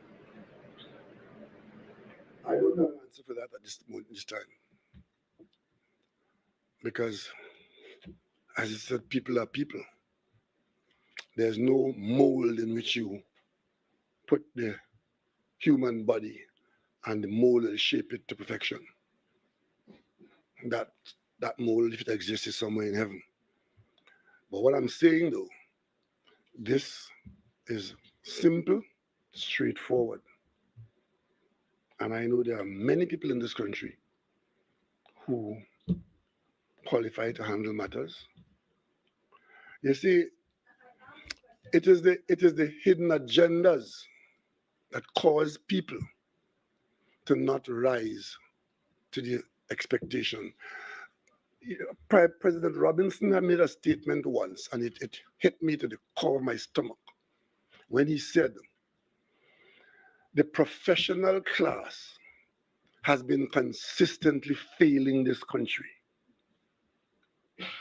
As a professional person, a person with a profession, I took that personal.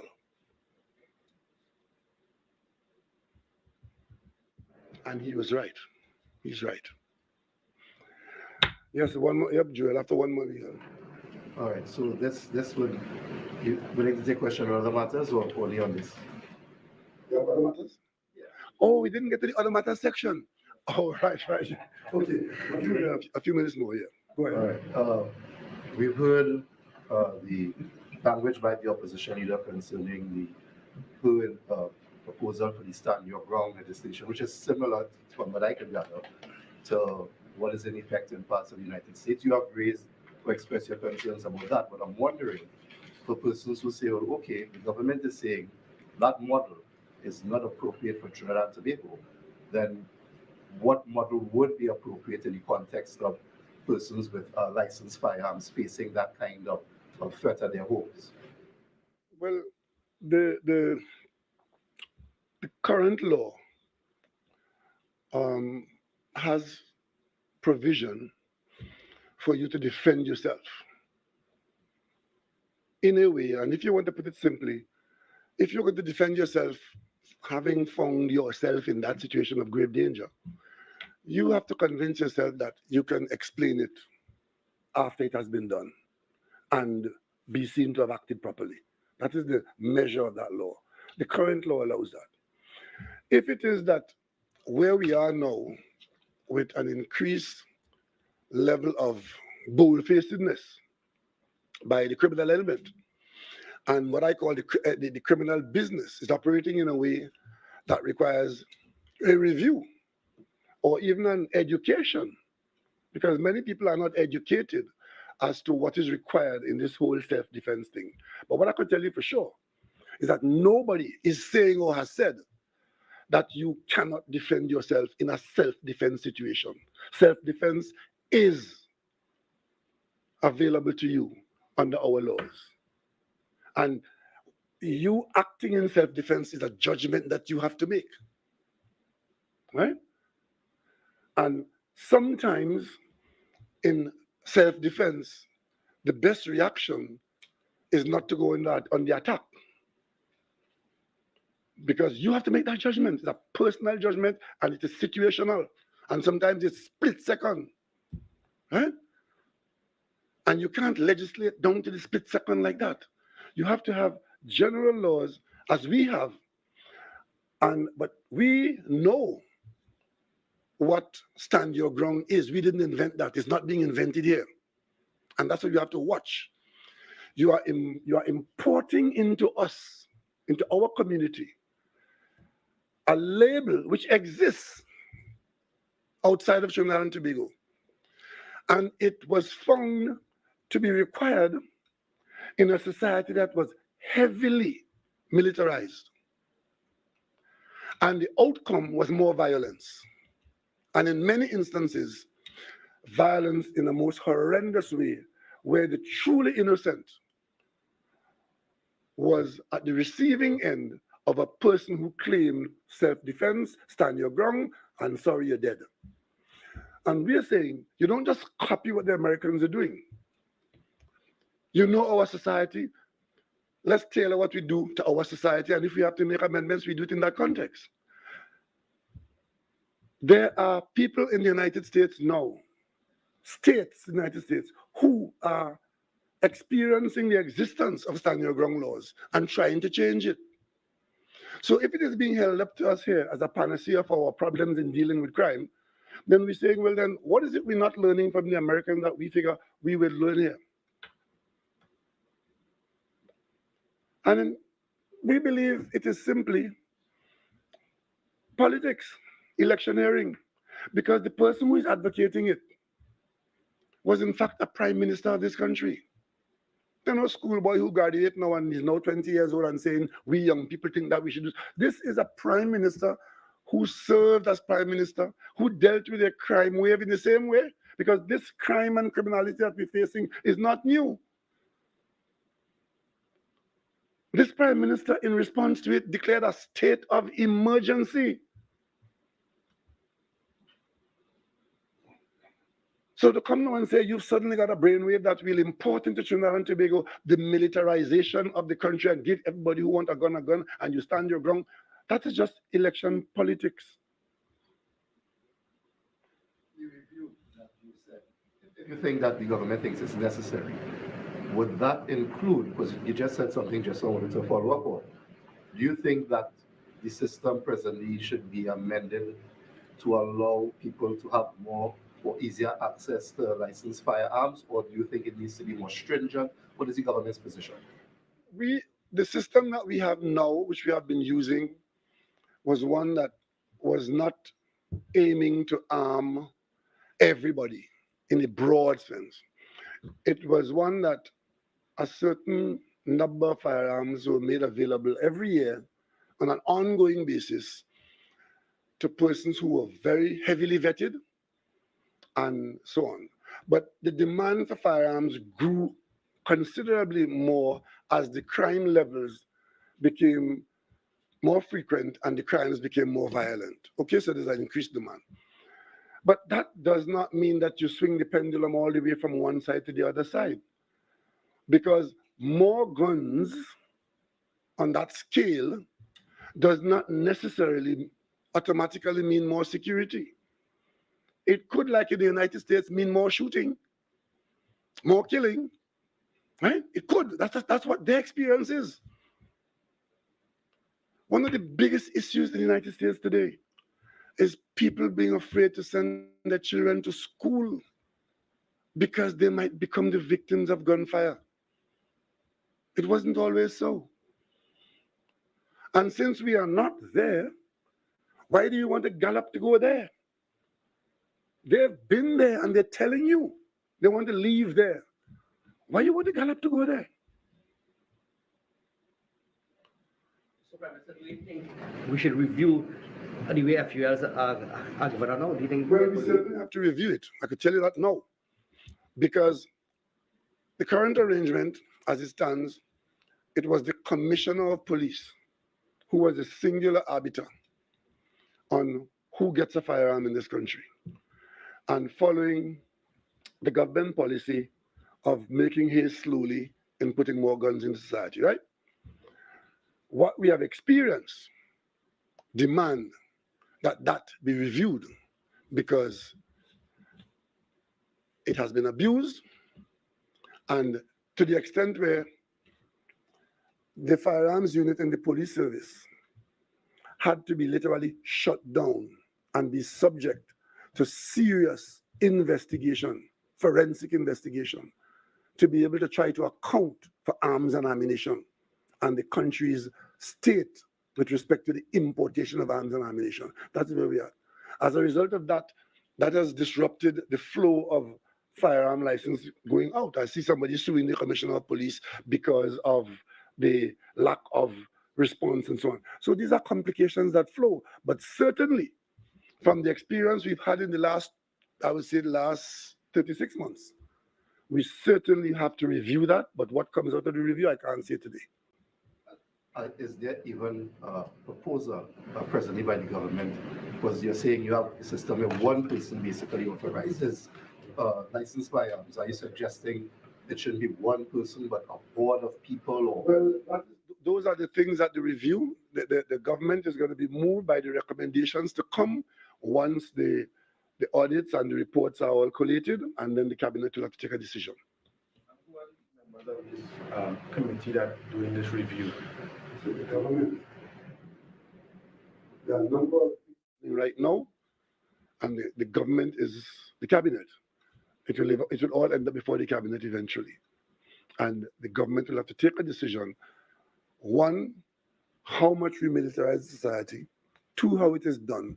And we really should be trying to lower the level of violence in Trinidad and Tobago. That is the ultimate objective. We need to bring down the level of violence in this country. And I don't know anywhere where it is brought down with guns and more guns. It's usually the other way around. And people will show you the Japanese society where they virtually have no violent gun crimes, and the United States where they have all the guns and they have the most gun crimes. So we in Trinidad and Tobago, we need to be careful what we are swallowing and be more reasonable in our approach. And the worst place to discuss something like this is in a political platform season where people see it as a go-to position in the politics. But again, I mean, everything is politics. Everything is politics. The Prime Minister has to do more with illegal guns rather than FUL holders. Why do you target a policy towards, We have said a lot and we have done a lot with respect to, I think we're all on the same page with respect to the illegal guns. What we are discovering is that we have problems with the management and the accounting for the legal supplies as well. That is the problem we have over and above the illegal ones. There's no illegal gun in the firearms unit or the police service, or there ought not to be any. But I'm telling you, over and above what we have to do with the illegal entry and the illegal guns, we still have serious problems with the management of the legal side. the majority of the crime is not being perpetrated by FUL holders, it's being people with illegal guns? Well, that may be so, but I'm not here excluding or highlighting any. It's a broad canvas, and there are all problems here and there. I said earlier, and I'm saying again, as I speak to you now, as chairman of the National Security Council, I am not satisfied that we can account for the ammunition that has been bought and brought into Trinidad and Tobago. And for me, that's a big problem.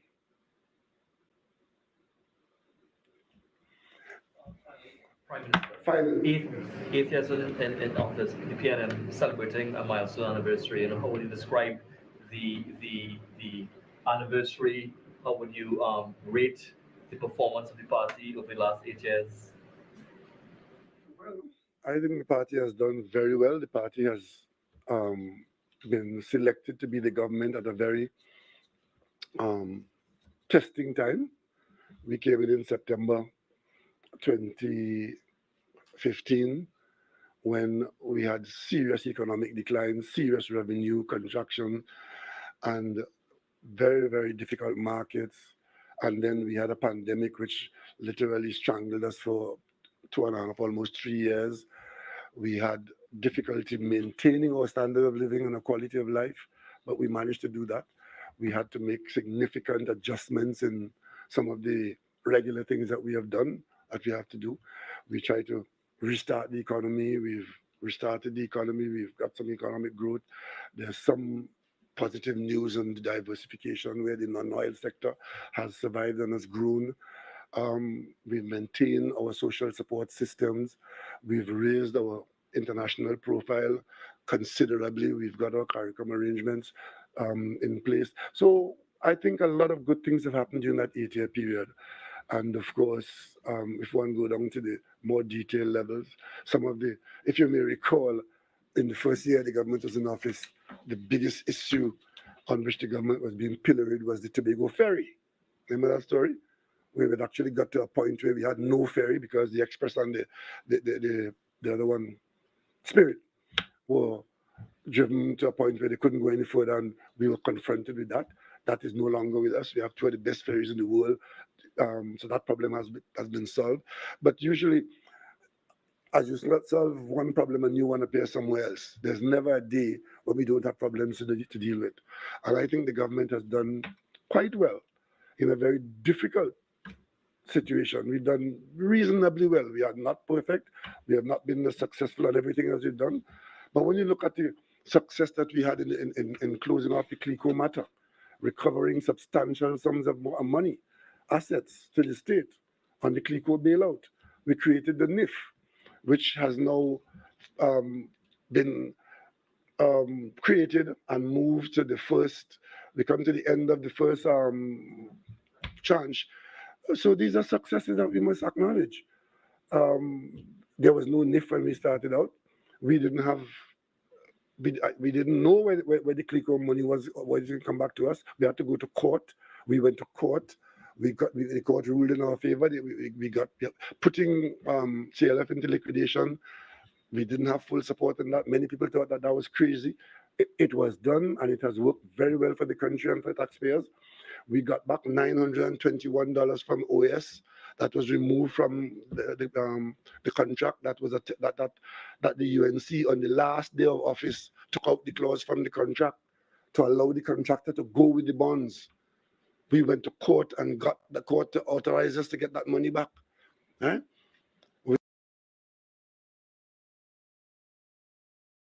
We are now facing arbitration for the aluminum smelter. We faced billions of dollars in claims at Point Lisas from the companies at Point Lisas. We were able to negotiate away most of those claims. And of course, we were able to negotiate with oil companies where in the existing contracts, we were able to get billions of dollars more from the contracts that were in place. So these are all good things that have happened. And I think the government has done very well in a very difficult situation.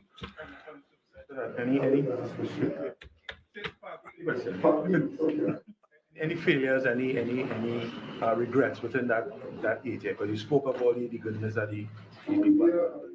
We have not been successful at everything we have done, but I think that we lost touch, I should say, politically with the population in Tobago, and there was a price we paid for that. I think that was one of our failures. We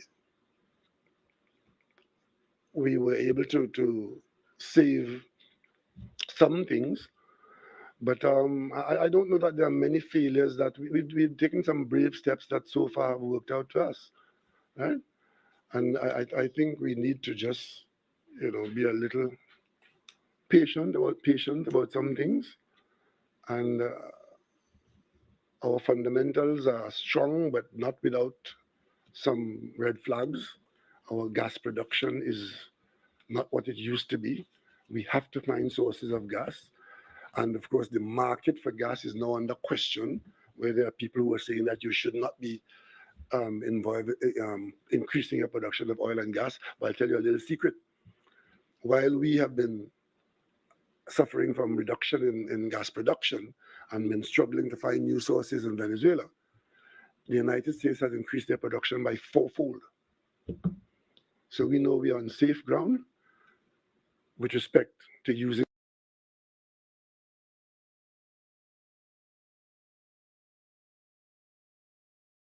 the resources that could be available to us. Thank you all very much. It's being looked at and it's being considered, and hopefully when the Minister of Finance does the next budget, that might be one of the things that he might be touching on. I don't want to speak for the Minister of Finance, but we're trying to see one of the things you mentioned, failures.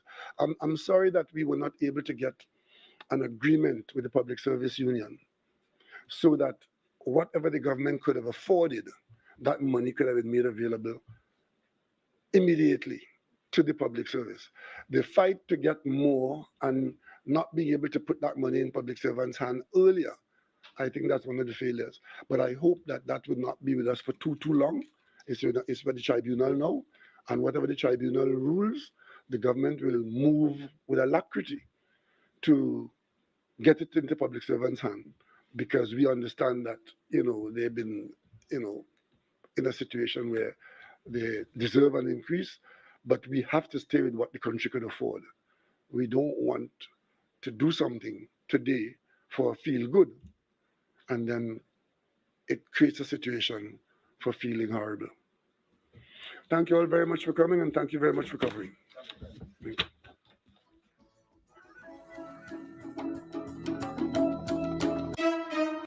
TTT News, delivering more news more often to more people.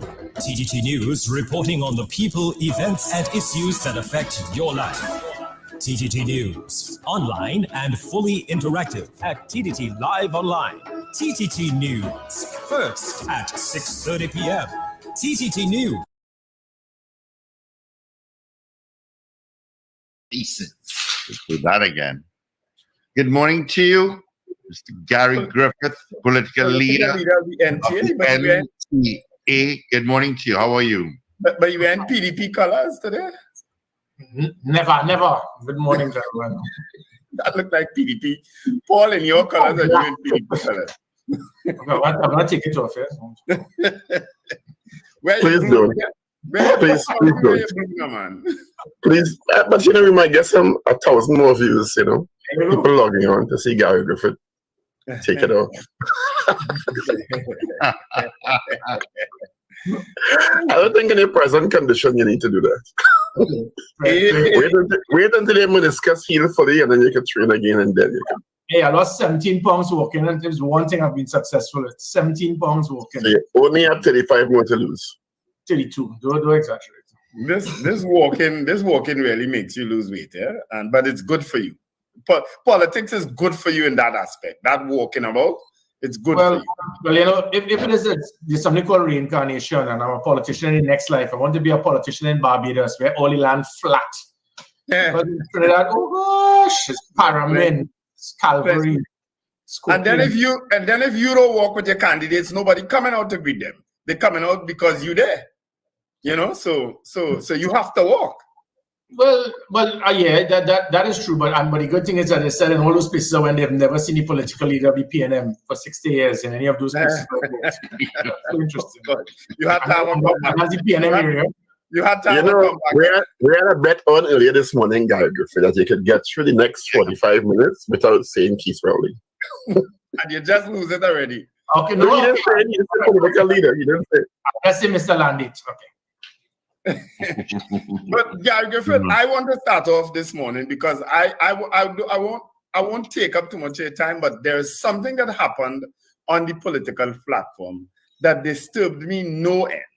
And I have to say that based on all the years that I've known you, I didn't expect it coming from you.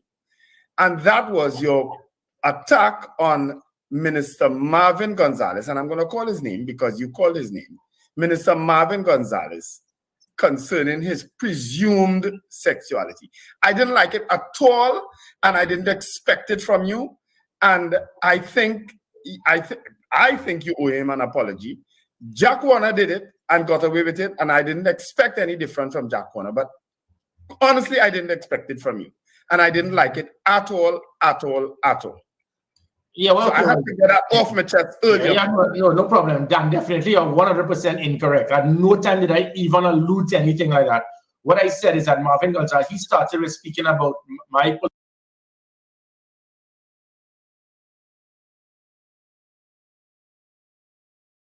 political party. I don't want you to repeat it, no. No, God, I'm not. I'm going to tell you exactly what I said. And it reminds me of the same thing. It's when people look to, when politicians make a comment, people deliberately turn it in one certain direction to benefit themselves. It reminds me when I said, anybody who murders someone in cold blood, anybody who rapes a minor, I see them as a cockroach. And people in the PNM deliberately say, Gary said black people are cockroaches, which was a lie. I have never said that. What I said is if somebody rapes a minor, if somebody kidnaps someone, they are a cockroach. And you deliberately turn it into that to benefit yourself. Kamala Prasad-Bissessar said, empty the clip, you automatically feel that she's trying to say that when you shoot someone, you must finish them off. She never said that. Empty the clip could very well be when several people in video home you up to fire as many rounds as possible to be able to suppress them, to give you a fighting chance, which is why I lifted the ammunition from 25 to 50. This is no different. Marvin Gonzalez jumps up to start saying that the NTA is nothing more than a family planning association. He drew first blood. And what made it? And so he continued to give false information based on hearsay. So what I said is that Marvin Gonzalez reminds me so much of a song because one of my favorite singers is Marvin Gaye because he had this song, I heard it through the grapevine. I said he reminds me a lot about Marvin Gaye because of the song that he had, I've heard it through the grapevine. If you decide to put it into that, that means your mind is a little warped. Because I was speaking about Marvin Gaye, the singer, who with his song, I heard it through the grapevine. That is what I said. I never said anything other than that. So if you think that, Wendell, your brain needs a little bit of cleaning. Clever attempt, but I'll leave it right there. No, it's the same thing about cockroaches. It's the same thing about empty the clip. It is the typical PNM propaganda. Take someone's sentence and deliberately turn it in one direction in the hope that you can trigger a response to get certain people to go against you. It's not working again, Wendell. That thing is not working anymore. Okay. All right. Gary, good morning. What is the, because the election is coming up on Monday, it's a couple of days away, and your party has been launched in a big way. I think even one of your greatest adversaries, Mr. Alexander, earlier on in the week said you're getting a lot of press. I think a lot of that has to do with your national profile. So the party has benefited from that.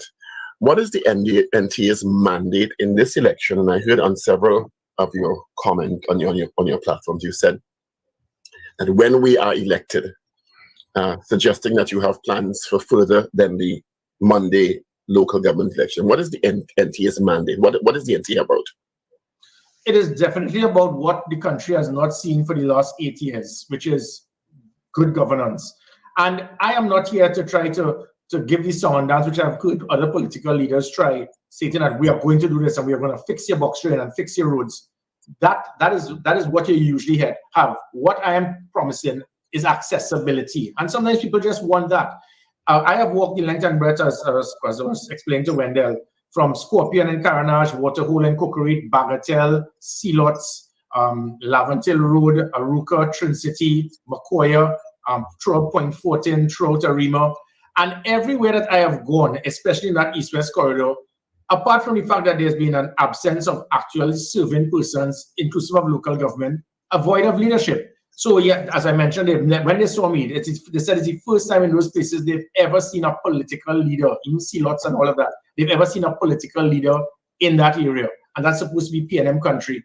And the councillors, Bar Wendell and a couple others, they have never seen the councillors after 4 years. And that says a lot. So what I want to give the assurance is that our job is to make sure we are accessible. It's the same thing I did as Commissioner of Police when I made sure that every single person can contact me if they want. And that is what I think the country needs, to make sure that when you vote for someone, they're accessible. So we can blame you, we can complain about something.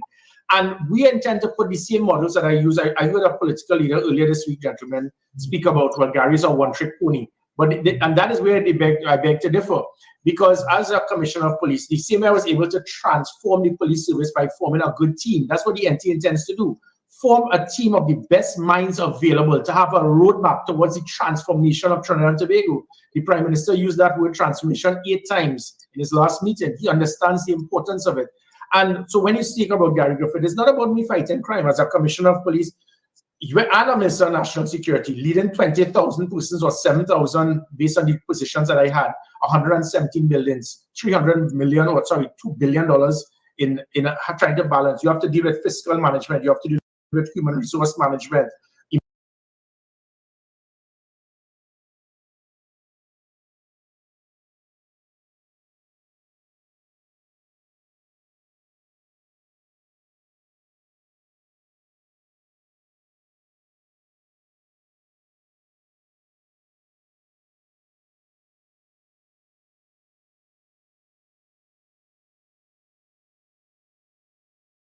Send Keith Rowley and PNM a message. I'll be there. I'll be there to comfort you. Build my world of dreams around you. I'm so glad that I found you. I'll be there with a love so strong. I'll be your faith, and I'll keep holding on. Let me fill your heart with joy and laughter.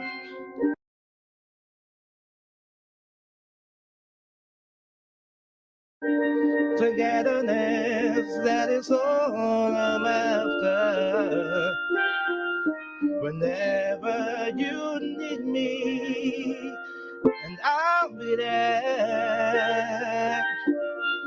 Don't you know, baby? Say, I'll be there. I'll be there.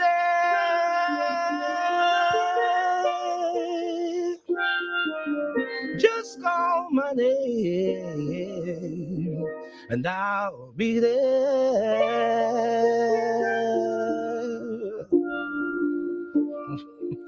The incredible talent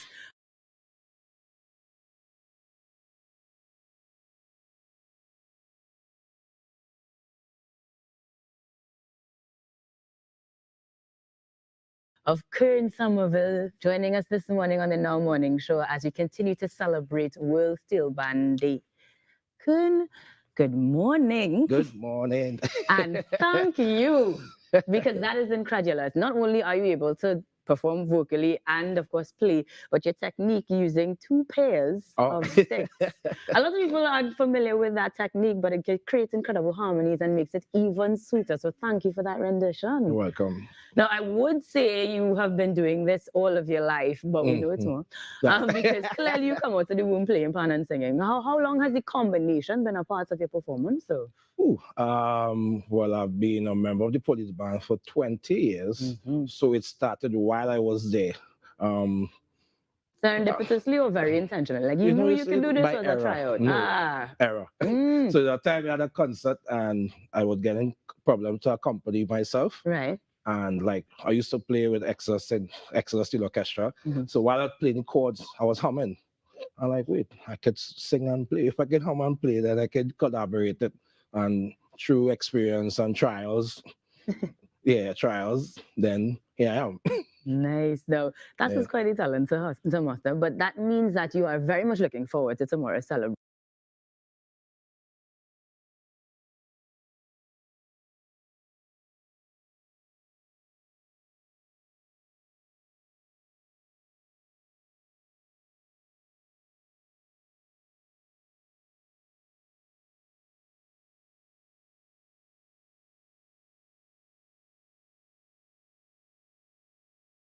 celebrations. Oh, yeah. To finally see the day recognized by the UN, what was the thought, what was the emotion when that declaration was made? It's about time.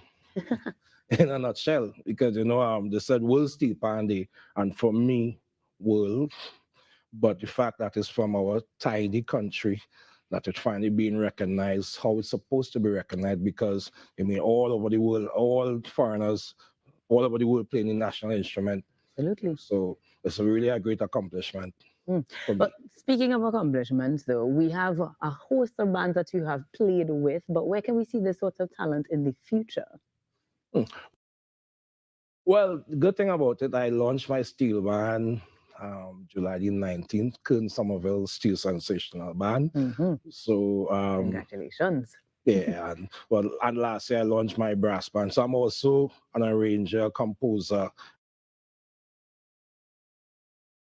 everything. So I have some plans.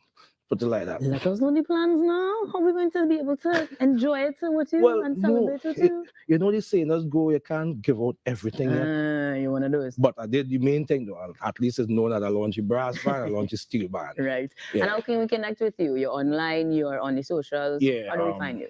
Social media, Kern Somerville, music, that's Facebook. Instagram, the same thing. YouTube, Kern Somerville, 1M. Yes. Yeah. I see you have it right there, yes, finally. And speaking of 1M, Double M got the keys to the city of Kingston, predominantly known for reggae. We are the home of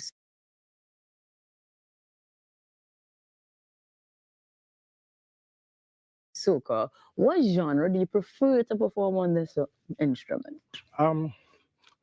I think for me, catch me off guard. But singing and playing, I think what caused more the vocal, because growing up, my granddad used to play all those old music, vintage, I should say. So I grew up more on the soft side ballads and stuff. Okay. And then through pan, calypso, soca, all these things comes in. But I preferably the ones that musical and makes sense, respectfully. Respectfully. Yeah. But no, that makes complete sense, so that you can show that vocal ability. Yeah, more melodic, more, all right, we smooth this one. In that case, I don't want to prolong any more of the conversation because I really do want to get some more of that performance. But before I do that, I will take the opportunity to remind you, the viewers at home, that we are celebrating World Steel Pan Day. It's happening on August 11th. And that means that we're going to have more beautiful performances, much like Mr. Somerville, who's joining us today. But on behalf of Kimberly D'Souza and Natasha Lake, we say happy World Steel Pan Day in advance. Join us tomorrow for more of the celebrations. And of course, thank you very much to Damien Kidd for joining us, giving us some music to take us to the top, where you have your news with Roxy at 8 and giving us the right start to the rest of your day. Take it away, Kern.